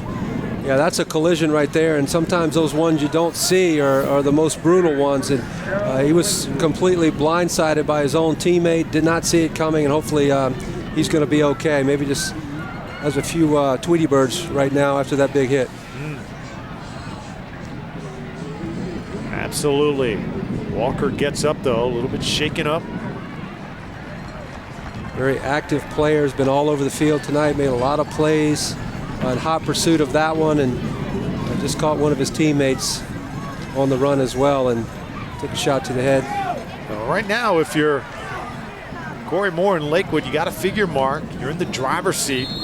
Gibbs, you can tell, not really structured for big plays offensively. And Lakewood could just put this game in the hands of their defense. But this time, Anderson, who had a score earlier, takes it across the 45 to the 46. Yeah, I'll tell you, when you're throwing the ball all over the field and you're hitting these long passes for touchdowns, sometimes can open up the middle of the field for your running game. And when you have a lead at 20-7, give it to your running back and try to run some time off the clock with Anderson there. And he's shown been very productive with his opportunities. His yards aren't great, but he had a big run that was called back.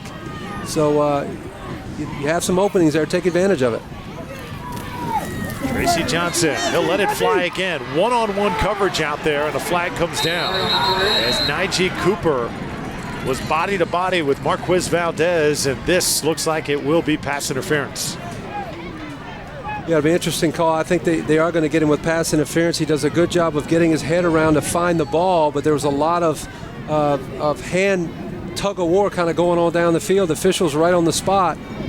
Let's see what they call. No, it goes on the offense. Interesting. Look at the play again, and does not look like Valdez really had enough contact there. Questionable call. Yeah, seems like Valdez sort of tried to get that little push off to gain separation, but as a Offensive pass interference, 15 yards, loss of downs, third down. As a defender, and Cooper, when you get your head around and find the football, that's going to be your best chance to not get called for pass interference. Well, I definitely did not agree with that call. Third down and 18. Johnson finds his receiver. It's Little. And Javaris Little, so dangerous. He can hurt you on defense or offense down to the 37. Yeah, and Gary Simon with a horse collar tackle there. Sometimes that's going to get called, but it's just a little crossing route and a great delivery by Tracy Johnson right on the spot. A nice tight spiral with your receiver Jarvis Little breaking across the middle, and you see the tackle at the end. A lot of times that's going to draw a flag. You're not allowed to tackle a player from the back and pull him down just to protect the player. First down and 10. Tracy Johnson now over 300 yards passing, so starting to rack up the numbers as Anderson still on his feet and down to the 32. Well, this Gibbs team hitting hard, but you can tell sometimes they're not always getting the best of their own collisions. Yeah, Matthew Williams comes in and delivers a big shot. You can see him grabbing his shoulder. Could just be a stinger, but he brought a wallop of a hit there, and he's kind of feeling the effects of it. But a good job there by the running back, and you just watch him bounce off. See number 20 up the middle there, Martez Anderson, and just a big hit, but he just bounces off. You can see doing a nice job of both hands on the football. You don't want to have a turnover when you have a lead like this, and they'll attend to him. But it looks like he definitely got an injured right shoulder there. That definitely hurts, Mark. I know in the time that you were playing, you saw a lot of those stingers. And what is it like when your teammate suffers one of those? off the football field? Do they feel it the next day? Do they feel it in the shower or when they're getting up or just, going to work doing the normal? Yeah, what it is normally is when you take a hit like that, it pinches a nerve and your arm goes numb. So it's kind of a feeling of, you did something you probably shouldn't have, and it's typically not a severe injury. He'll shake that off and get some treatment on it. It shouldn't be a lingering problem, but that's typically just a pinched nerve, and you have numbness down one side of your arm. John Lynch, everybody knows him from Tampa. He used to get him all the time because he hit people so hard. Johnson throws it up. Another man open in and out of the arms of Marquez Valdez. Another ball that the Spartans probably should have had. Let's send it down on the field. Hey, Brooke, what have you got? Well, Drew, you're talking about Martez Anderson. I know Mark touched on his aspiring football pregame prayers that's on YouTube. I watched it today. I got chills, but I was just talking to Deb Fabrizio on the sidelines, and she says Anderson is that guy.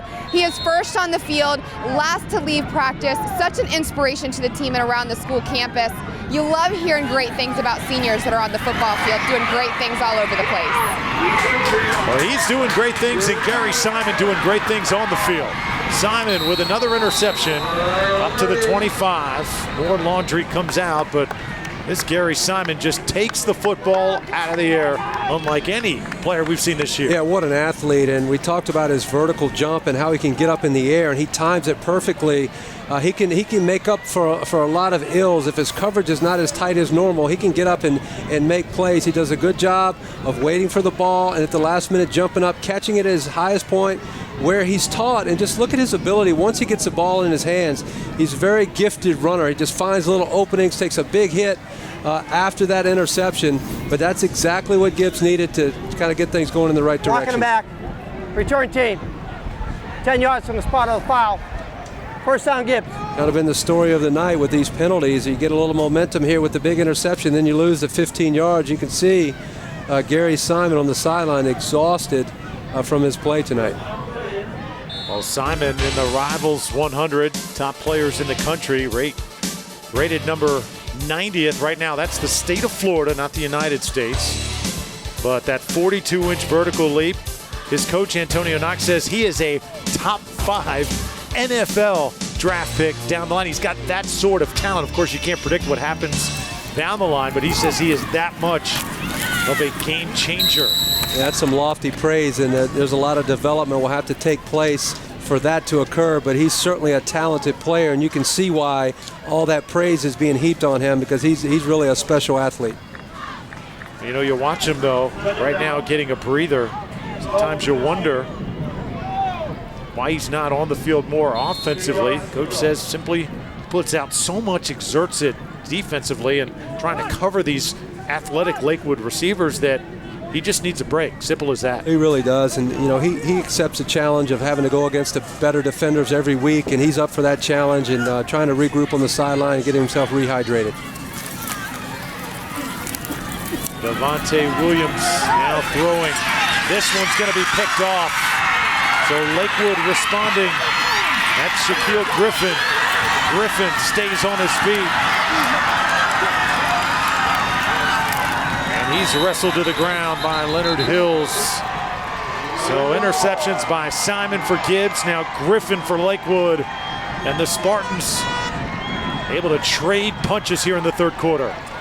Yeah, Shaquille Griffin there doing a good job on an underthrown pass. It looked like the receiver had a step on him, and Devontae Williams really not able to step into that throw like maybe he'd want to, and it's an underthrown pass. But as a defender, you play the ball wherever it is, and then he does a good job of getting up the field, letting his teammates create a little path for him for additional yards, running very well after the catch and enjoying his second interception of the season. Griffin, a standout in track and field, went to state track last season. The Spartans go back to the ground. Lakewood has turned the football over 3 times tonight. Gibbs has been able to cash in with 7 points, but not since the first quarter mark, that first drive. Gibbs has been shut out since. I give a lot of credit to that Lakewood defense. They've been very active. They've gotten the ball on the ground, made some turnovers, and then offensively sort of kicking it in gear here in the second half. Johnson looking to the corner, and it's caught. Touchdown. It's Valdez making the catch. And Lakewood right now blazing away. Yeah, and Valdez does a really good job as he celebrates his third touchdown reception of the season of using his big body. He's a tall kid, maybe not the best passer. Watch how he just slows down and shields the defender from the ball, making the reception, getting it in the end zone. And again, once this team gets going, their coach feels like there's really no stopping them. And offensively right now, they're clicking on all cylinders. Marquez Valdez makes it a 26-7 game. Extra point is up and good. Lakewood with 14 points off turnovers tonight. They just got 7 right there at the end of the third quarter. The score 27-7. How about Tracy Johnson tonight, starting to light it up? Tonight's game of the week brought to you by Subway Restaurants. It's any Tober at Subway. Get your favorite regular footlong sub during the month of October for just $5. It's any Tober at Subway. Subway, eat fresh. 27-7 the score. The Lakewood Spartans have opened up a 20-point lead on the Gibbs Gladiators, and they are cruising towards a Mayor's Cup win. Tomorrow night we're in Polk County. Winter Haven hosts Lake Gibson. And a return to the field for Charlie Tate, Winter Haven head coach. Lake Gibson in a key district game needs that football game. Lake Gibson took it on the chin in the opening exhibition week against Lakeland, but they've been playing great football ever since. Yeah, it should be a great game. And you know, we're talking about Tracy Johnson and how early in the football game things really weren't going as he had hoped, but the kid just goes out there and keeps playing, spreading the ball around, and I like his leadership. He showed no signs of being upset. You just go out, let's get another chance, and they really have it going here in the second half. Brownie puts it in the air. Larry Simon now makes a move across the 30. He has done so much tonight. Simon will go down at the 38. Mark, I asked why Simon's maybe not on the field more offensively. He does have some asthma issues, and when you're going 100% playing football, you got some sinus issues as well. It doesn't make a good combination. Yeah, it's really tough, and physically, you know, it's demanding to play both sides of the football anyway, and if you're fighting some physical ailments like that, it's a tough deal. But he's made some splash plays. He's clearly an excellent athlete, has a bright future, and you know, Gibbs has to figure out some way offensively here to get some momentum. The band's still cranked up.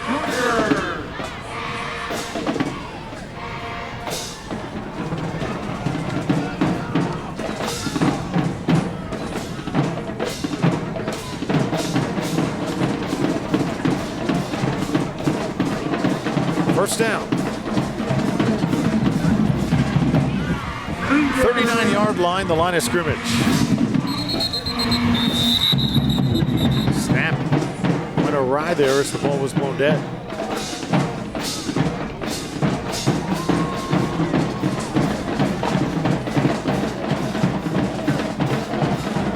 Some great bands we've seen tonight. Offense, 5 yards. Yeah, some of the better bands you're going to see anywhere. These kids very entertaining. You can tell they're enjoying what they're doing, and the fans certainly enjoying it. You know, we've seen great bands. Tarpon Springs, a school that comes to mind with having a great band and a great spectacle. But these bands just take it to a whole new level as far as getting involved. Yeah, they create a lot of energy in the stands, and again, the fans loving the bands from both teams. It's just a really, really good high school environment. So first down, 15. And here's Williams. Trying to stay away from that rush all night long. Unloads it. And it's McTeer, Kevin McTeer. Catches it just across the 30. Push back after that. They'll give him forward progress for a short game. We saw Chris Walker walk off the field, and he's out there making plays again. And, you know, Gibbs at this point, maybe get the hurry-up offense going, create some sort of momentum offensively, but they've been stifled all night, and it started right there with number 32, and the play that he's had all night, being aggressive, active, moving around. You know, you see him calling plays there, but defensively, Lakewood has been outstanding.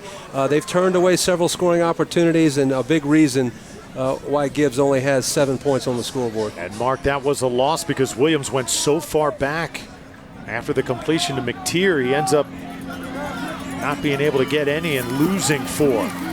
Williams takes a shot from Dante Fowler, and you just knew it was a matter of time before number 6 made his presence felt again. And Dante Fowler comes strong from the left side and completely gets missed. Number 20 there is supposed to block him and kind of whiffs Anderson, and Dante Fowler with a head of steam just dropping the bomb.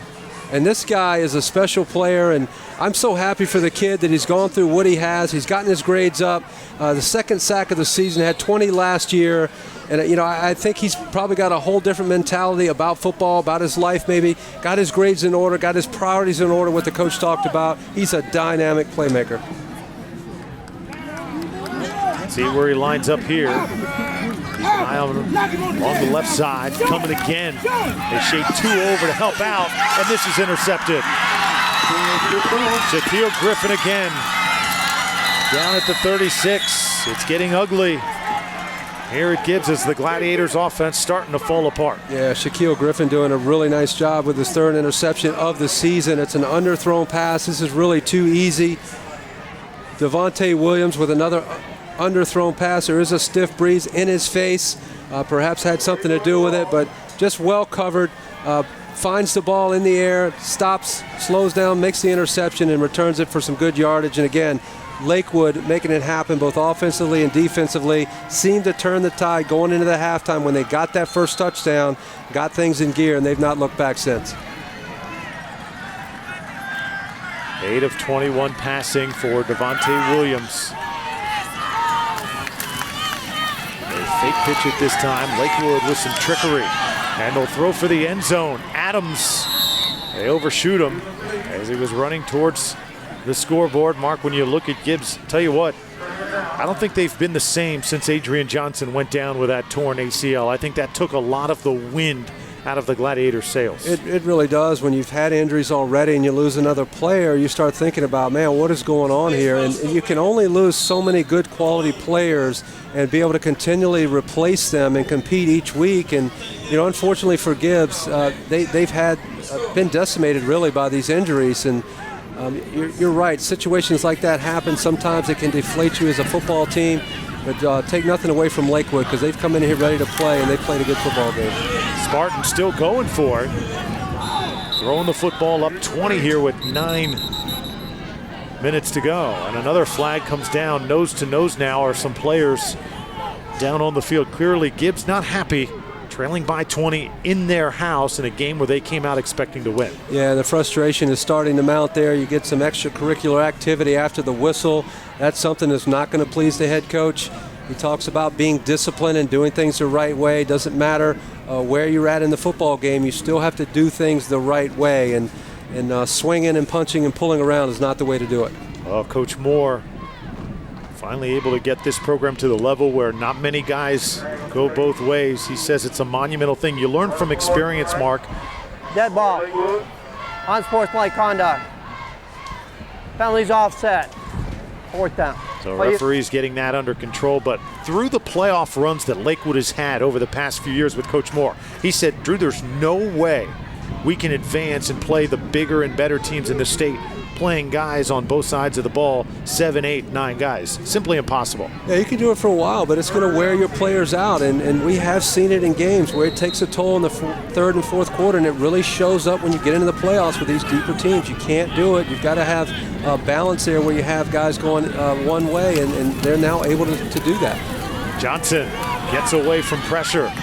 Tracy Johnson, some hard hitting going on down there. Number 10, Nige Cooper, pounding the ground. He wanted an interception, but at least he got a ferocious hit.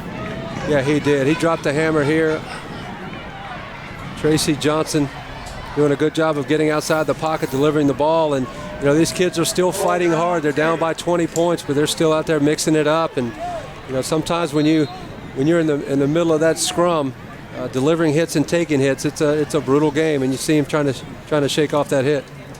I was talking about the two-way players. You can get away with it in 1A, 2A, but not in Class 5A. You get to the larger classification, you need numbers. Yeah, especially when you get to those bigger schools, you're going to typically have bigger players, and they wear you down as you start playing in the third and fourth, and you just can't do it and expect to advance.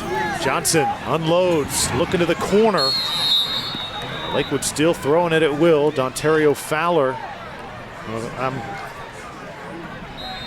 wondering why Johnson's still going back to pass. He is the only quarterback Lakewood has. They do not have a plan B. If he goes down, Spartans are in serious trouble, and that's why in a situation like this I was kind of questioning, Mark, should Lakewood just kind of be content to milk some clock, let Johnson hand it off a few times after he's already passed for over 300 yards. He's put 27 up there. Had a great night, and you know, he's clearly the leader of that football team, both on and off the field, and encouraging his teammates to get things done in the classroom as well. And as they tend to him, hopefully it's not anything serious. He sets his feet, delivers the pass, and he takes a shot in the ribs.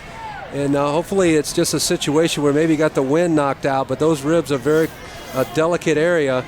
And looks like he's got that protective jacket on too to protect those ribs, and I maybe just got the wind knocked out. Well, the Lakewood offensive line told by the coaches, hey, you cannot say, my bad, because you only get one chance, only one guy you got to protect. You got to protect number 2, and if I hear that, my bad, fellas, we don't have anybody else to put in there, so you better keep him upright.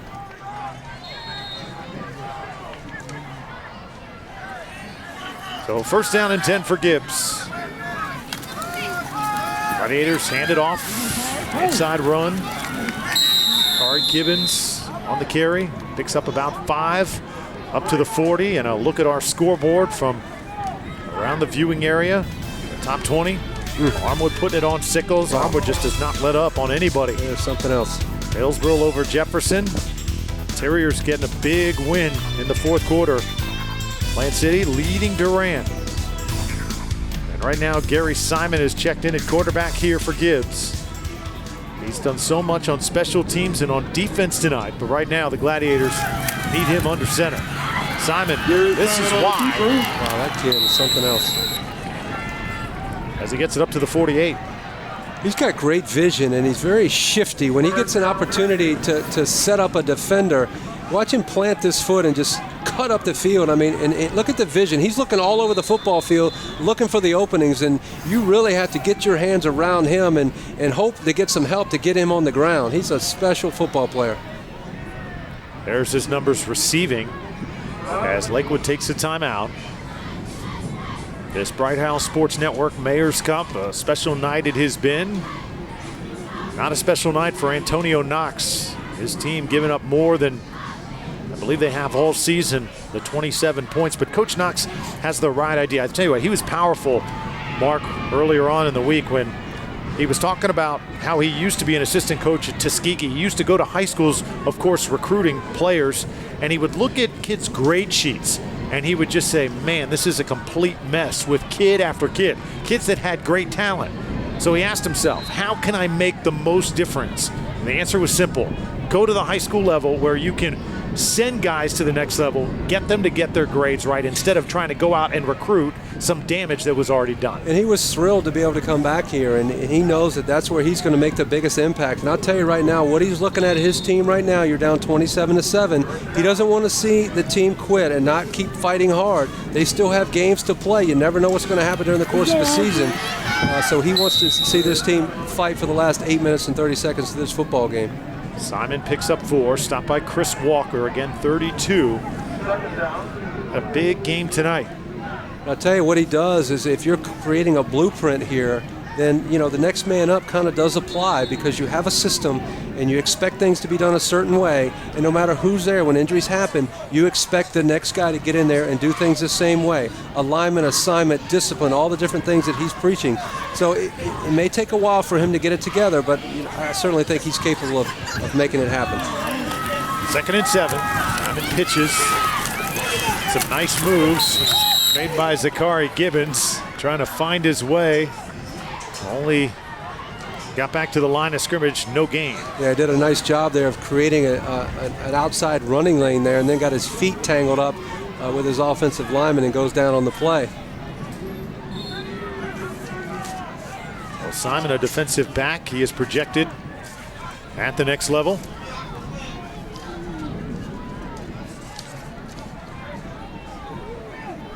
Florida State, NC State, University of Florida, all inquiring. Impressive list. 3rd and 7. Simon, option. And look at Dante Fowler. He is covering some ground here in this second half. That's the thing about Dante Fowler. When you watch him play, you can see the eyes in reading the play. I mean, he knows exactly what's going on, and his anticipation is outstanding. When he recognizes where that play is going, he has a burst to get over there and make plays. And you know, that's a huge loss for them when he wasn't on the field. The fact that they went 3-0 without him, this certainly strengthens their team with I'll say a new and improved Dante Fowler, because I think he's learned some valuable lessons for 3 weeks sitting there watching this team play, and you know, he's been a difference maker tonight. So a 4th down, and Gibbs showing a punt formation.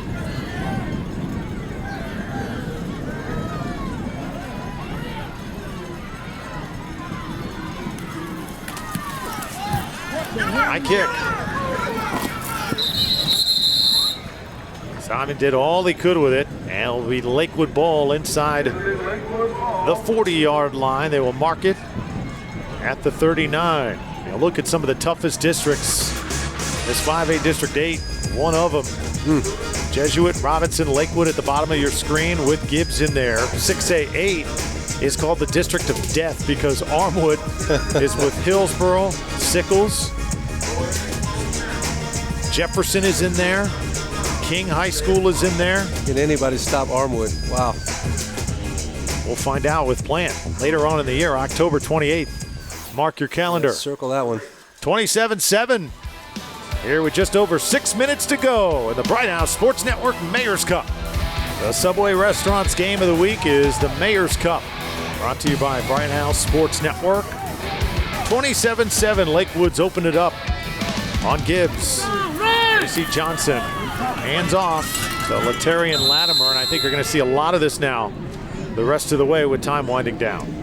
Yeah, you have a 20-point lead, and you just kind of run the ball and work some of the time off the clock and keep your players healthy. And what a nice job by Lakewood, really coming out slow. They were obsessed with penalties in the first quarter, but once they found their rhythm and started going, I mean, they were missing a few long attempts offensively, weren't able to get any points, but once they got it going and got their rhythm, can't say enough about Tracy Johnson and staying true to the task and throwing some very accurate passes and put his team in a great situation to stay undefeated. On a 2nd and 8, they hand it to Latimer. Letarian Latimer able to pick up a first down as he got it across midfield. So Lakewood, a good chance for them to run the football. As I mentioned at the top of the broadcast, Mark, they've got 2 different running back sets. A gold set with Latimer and Chris Walker, who we've seen on defense all night long, and then a black set with Zamari Johnson and Martez Anderson. So 2 different sets of running backs that they plug in there at different times. Neither is really a dominant runner. It's just kind of a complement to this throwing Spartans offense. Yeah, situational football. You keep the guys fresh. You put them in different situations and kind of mix it up. It adds a little bit of spice to your offense, and you know, it works for them. If you haven't lost a game and that's what you've been doing, then you know, if it ain't broke, you don't have to fix it. Here you see Walker had a nice game defensively. We've called his name several times tonight. Well, with all the tense moments, though, before the game, Coach Moore just pulls up in his pickup truck, and I was coming up to the booth. He's like, "Hey, Drew, you ready?" You're kind of like, "Are you ready?" He's really been fun to deal with this week. From the 44. Try and throw it again. Johnson just falls down. And again, a knee to the face there that he probably didn't have to take. But when you look at Coach Moore and this Lakewood team, Mark, Coach Moore's a nice guy. He's a great guy to deal with. But over the past month, that patience has been tried a lot. This Dante Fowler situation kind of turned into a soap opera by local newspapers, back and forth with the Fowler parents and this and that. Fact of the matter is, Dante's younger brother, Dontario Fowler, playing and happy on this team, Coach Moore said it was never a situation to where the parents wanted to pull him, try and go to another school or anything like that. But really a situation that he never thought he would ever deal with as a head coach. As Lakewood still taking shots. Wow. Dontario Fowler, the younger brother of Dante that I just mentioned, could not squeeze it. And that's a great pass by Tracy Johnson. The ball's on the ground from the snap. You look at the isolation, just running a go route. And watch this pass. When it's on your fingertips, you'd like to be able to make that play. And it was a catchable ball. Great job by Tracy Johnson of being able to scoop that snap off the ground, set himself, and deliver a pass. And you can see he's very disappointed he didn't come down with that pass. And Fowler's had a couple opportunities tonight. Keep your head up, young man. Only a sophomore. A lot more of those coming, and your team is in control of this game. So on 4th down. Good job by the special teams unit, able to get down there, but unable to down it inside the 5. Yeah, and you're right. In a situation like that, when you have to make a decision to bench your best player, and then all the things that go on media-wise, it becomes a circus, or it could be. But I think the head coach did a nice job of making it about what it was about. It's about, okay, it's a discipline issue. You're going to sit, and these are rules that we live by, and everybody's going to do it. I don't care where you rank as your star power or anything like that. And ultimately, Drew, that's something that's going to help that kid in the long run. I can't help but think those 3 weeks of sitting there and watching, he wants to be on the football field. I mean, he has aspirations of doing a lot of things in college, maybe the next level. So I think he's learned some valuable lessons, and at the end of the day, that's what they all hope, that they can look back at this situation and go, you know what, that was one of the best things that ever happened to me.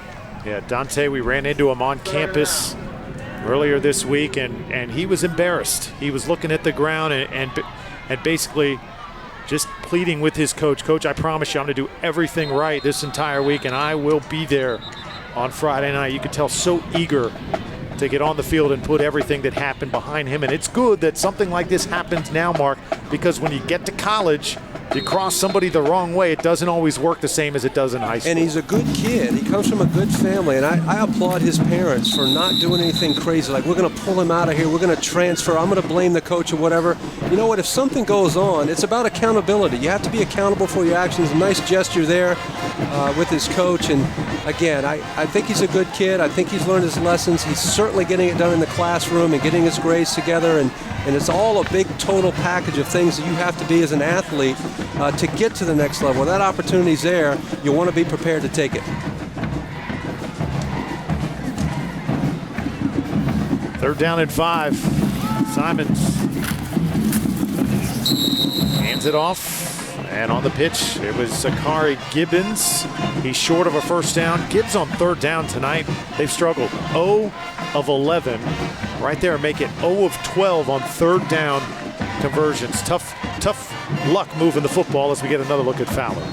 Yeah, and you're not going to win a lot of games when your 3rd down conversion is like that, but you can look at the kid on side. He's just got a nice demeanor about him. He loves the game. He's a very talented guy, and whatever lesson that he's learned, just think about what his teammates learned by watching the coach make a stand with one of the best players. It sends a clear message to everybody on that football team, and I applaud the coach for making that stand and doing what he thought was right and what was right.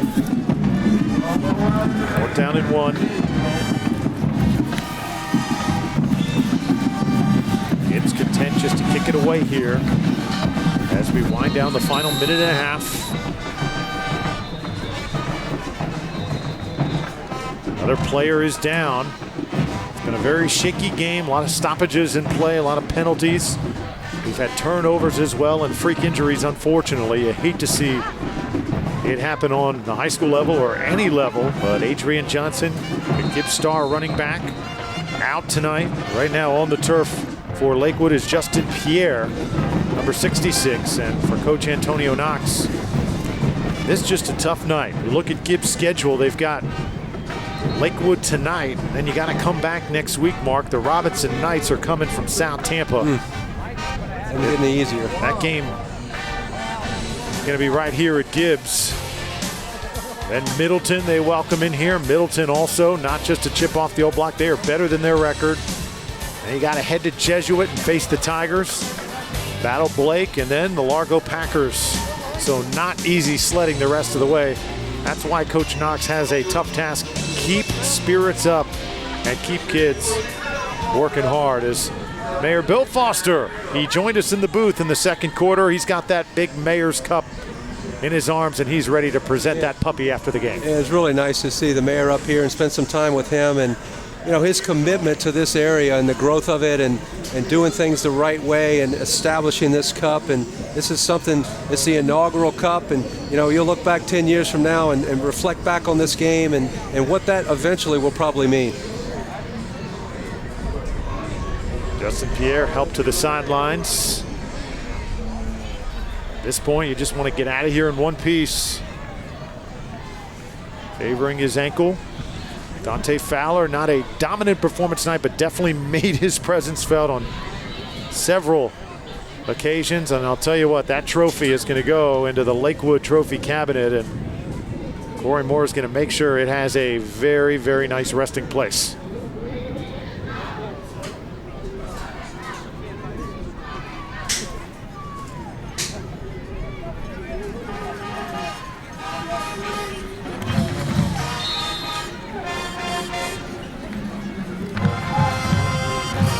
Anderson on the carry. No gain up to the 39. On the stop, Albert McCoy. The Mark, our player of the game. There's several for Lakewood that really turned it on, but who's one that really stands out? Well, I got to go with the quarterback. I thought he was outstanding, and started off a little bit slow. He had a couple of errant passes, just a little too tall for his receivers, but he never wavered. He kept slinging it down the field. The offensive line gave him enough protection, but he was very accurate with his throws. And you look at the numbers for the night with the 3 touchdowns, offset there by a couple of interceptions. But when you throw for 320 yards and put 27 points on the board, been a great leader. I have to lean with number 2. And I'd have to agree. Rodney Adams, number 7, comes to mind, but I think with all the shots that Tracy Johnson took in the first half, to keep it together and to get better as the game went along, I think is saying a lot about the junior.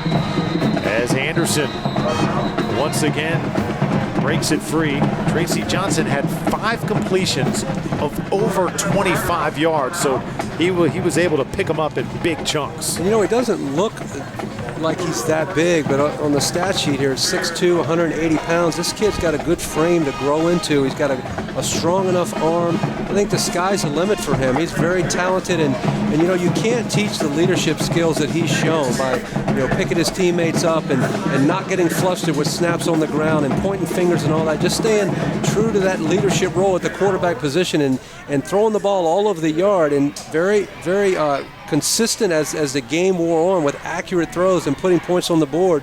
So I think the future is extremely bright for that young man. Well, another player down, and Mark, I'll tell you what, I'm going to be sore tomorrow. We have seen so many players go down tonight, more than I think we've ever seen on the game of the week.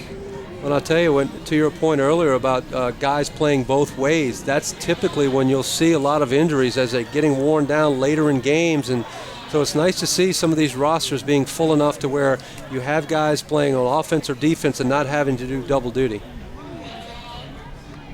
That's when the technique gets out of whack. You're playing fatigued, and football, that's when guys get hurt. And you hate to see injuries. I reflect back again to the Monday night game and the broken leg, and then we saw an ACL tonight. It's part of the game, unfortunately, but you just really, really hate to see anybody get injured, especially these young kids that are trying to find their way. Maurice Hall was the player. He had an outstanding first half. He caught the lone touchdown for Gibbs. And he's definitely going to be sore.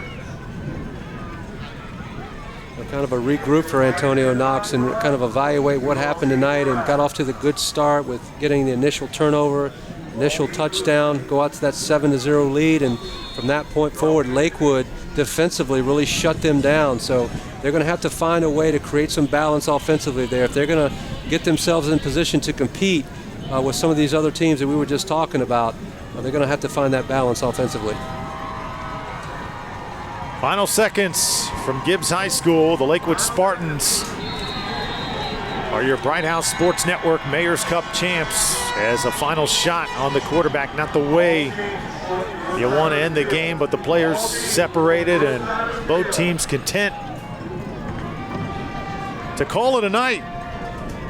Coach Corey Moore. And a tough night of football. It didn't come easy, even though the Spartans win by 20. Some hard hitting, and Gibbs made them earn every single yard. But true to his coaching philosophy, even if you start out slow, just keep plugging away, keep doing the things we talked about. Good things will happen. That's exactly what they did. They struggled with the penalties earlier. They missed some opportunities, but once they got it rolling, there was really no stopping them. A good offensive production there in the second half. So both teams shake hands at midfield, and we will take a break. The Subway Restaurants Game of the Week continues after this as Brooke Bennett awards our Player of the Game and the Mayor's Cup presentation when we come back. Welcome back to the Subway Restaurants Bright House Sports Network Game of the Week. We have a final here, 27-7, a Lakewood Spartans over the Gibbs players. And Tracy Johnson, you were on fire. Really took you about a half to get into the game, but this is the Mayor's Cup, a lot on the line here. How nice does it feel to just carry this Mayor's Cup home to Lakewood? Feel good. We came out kind of slow, but I love my defense. My defense stuck up so much. Like, I don't know how to explain it. That's the best defense in the state, and you can run that back. Thank you. I just love it. I love the feeling. I'm finna go over here on my team and celebrate. Trace, this is a big field, and you said you got off to a little bit of a slow start. Was it the nerves that the team was just trying to get over because it's such a big stage, being on TV, the Mayor's Cup, the hype of the entire game all week? Oh yes. I see our defense. They don't really have nobody impressed, but offense, they feel like they have somebody impressed, so they just came out kind of slow and nervous. I told them just calm down and play football, just like practice. This is another scrimmage, another game, another W. You have really been able to spread the ball across to your wide receivers. You're eating lunch with them every day, really stepping up into that quarterback role, the leadership role, and you're still just a sophomore, Tracy. What does this say about the development of this team and head coach Corey Moore? Oh, it's very good. I'm a junior. I'm a junior. All right, it's very good though. Coach Moore teaches us a lot. He teaches me how to make my reads, just be a complete quarterback. Just winning games, that's my games. Just winning state championship back-to-back. Then our JV gonna come up, win it again, just being successful. Well, Tracy, congratulations. You are our player of the game of Bright House Sports Network. Take that with you, and good luck for the rest of the season. When we come back, Mark Royals and Drew Felios are gonna have head coach Corey Moore to wrap up this game tonight. Well, there's the final score from Gibbs High School. The Bright House Sports Network Mayor's Cup goes to Lakewood, 27-7 over the Gibbs Gladiators. Drew Felios, Mark Royals on the field with the winning head coach, Corey Moore. And coach, first half, sloppy. Second half, outstanding. What was the biggest difference? Why? I think we just had to just calm down and play fundamental football. I think we came out front at the beginning trying to do stuff that's not like us, because of the bright lights, whatever. But after the guys kind of relaxed a little bit, play fundamental football and have fun, and having fun playing with each other, then it wound up panning out okay for us. Coach, I know it was a difficult time with Dante Fowler, not having him for the first 3 weeks. I think your team pulled together very well, 3-0 start. But how nice was it to have him back on the field tonight? Well, what Dante has always been a part of, the ball club. It's just so happened things happen like they did. But things are great, and he's become that much more of a teammate, his teammates, and the guys are having a fantastic job playing together defensively. No one is waiting for anybody to make a play. It's almost 10 to 11 hats on the ball, so that's a very positive thing for us. Coach, meanwhile, your quarterback, Tracy Johnson, took a lot of shots in this game. Gibbs made it very tough on him, but he hung in there, and he found Rodney Adams. Yeah, Tracy did a very good job of doing his job, being a quarterback. Quarterback is very glamorous, but you're going to also get hit in the mouth sometimes. But he did a good job staying in there. Offensive line did a good job in the second half, kind of relaxing a little bit and moving their feet. Once that came together, and we didn't get that many holding penalties, but he does a good job of just orchestrating drives together for the ball club. Coach, I know in the 3 previous games, and tonight included, it seems like your team gets off to somewhat of a slow start, but once you settle in and get into your rhythm, you guys are really hard to beat. Yeah, the big thing is just getting the guys to be consistent. You got teenagers, and they're up and down, emotions and hormones, all kind of stuff. But after they focus and do what's at hand, we're okay. But we got to do a better job of starting fast. Well, in his 4th year at Lakewood High School, Coach Moore is off to his best start ever. Congratulations, Coach. Well, thank you, Bright House, for giving us the opportunity. You guys doing a great job, and you guys even allow Brooke to do some work sometimes. So we just thank you guys for just having us tonight. Thank you. Every now and then. So. Every now and then. As long as you stay out of the mirror, we're good to go. Well done, Coach. Congratulations. Had to throw that in there. Coach Moore, thank you so much. Corey Moore, Lakewood's head coach, victorious night. First time we've had him in the winner's circle. There's your final score, 27-7. Mark Royals, final thoughts.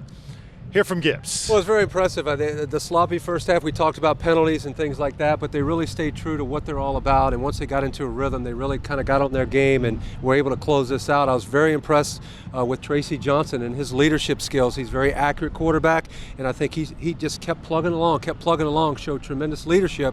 I think Lakewood's a good football team. If they can figure out a way to start off quicker than they have, I mean, maybe this is a team to be reckoned with down the stretch. Meanwhile, for Gibbs, the Gladiators fall to 2-3. It's going to be tough sledding the rest of the way. You saw the schedule, and now they got to deal with all the injuries. Well, that's the biggest thing. I mean, they're losing key players, and their schedule doesn't get any easier, and really no offensive production to speak of tonight. They've got to go back to the drawing board and figure things out, but when you lose the quality players that they have, I mean, the road ahead of them is really tough. All right, tomorrow night we're in Polk County as Winter Haven takes on Lake Gibson. That's the game of the week coming at you. In just 24 hours, the Subway Restaurants Game of the Week returns 24 hours from now. Winter Haven and Lake Gibson. Charlie Tate, Winter Haven head coach, back on the sidelines. Mark Royals, nice job. Good job, enjoyed it. All right, Lakewood beats Gibbs 27-7. Gibbs goes on the scoreboard first, but the Spartans settle in, and eventually they win the very first Bright House Sports Network Mayor's Cup. For the entire Bright House Sports Network crew, for Brooke Bennett, for Mark Royals, I'm Drew Felios. We'll see you next time. For now, we say so long.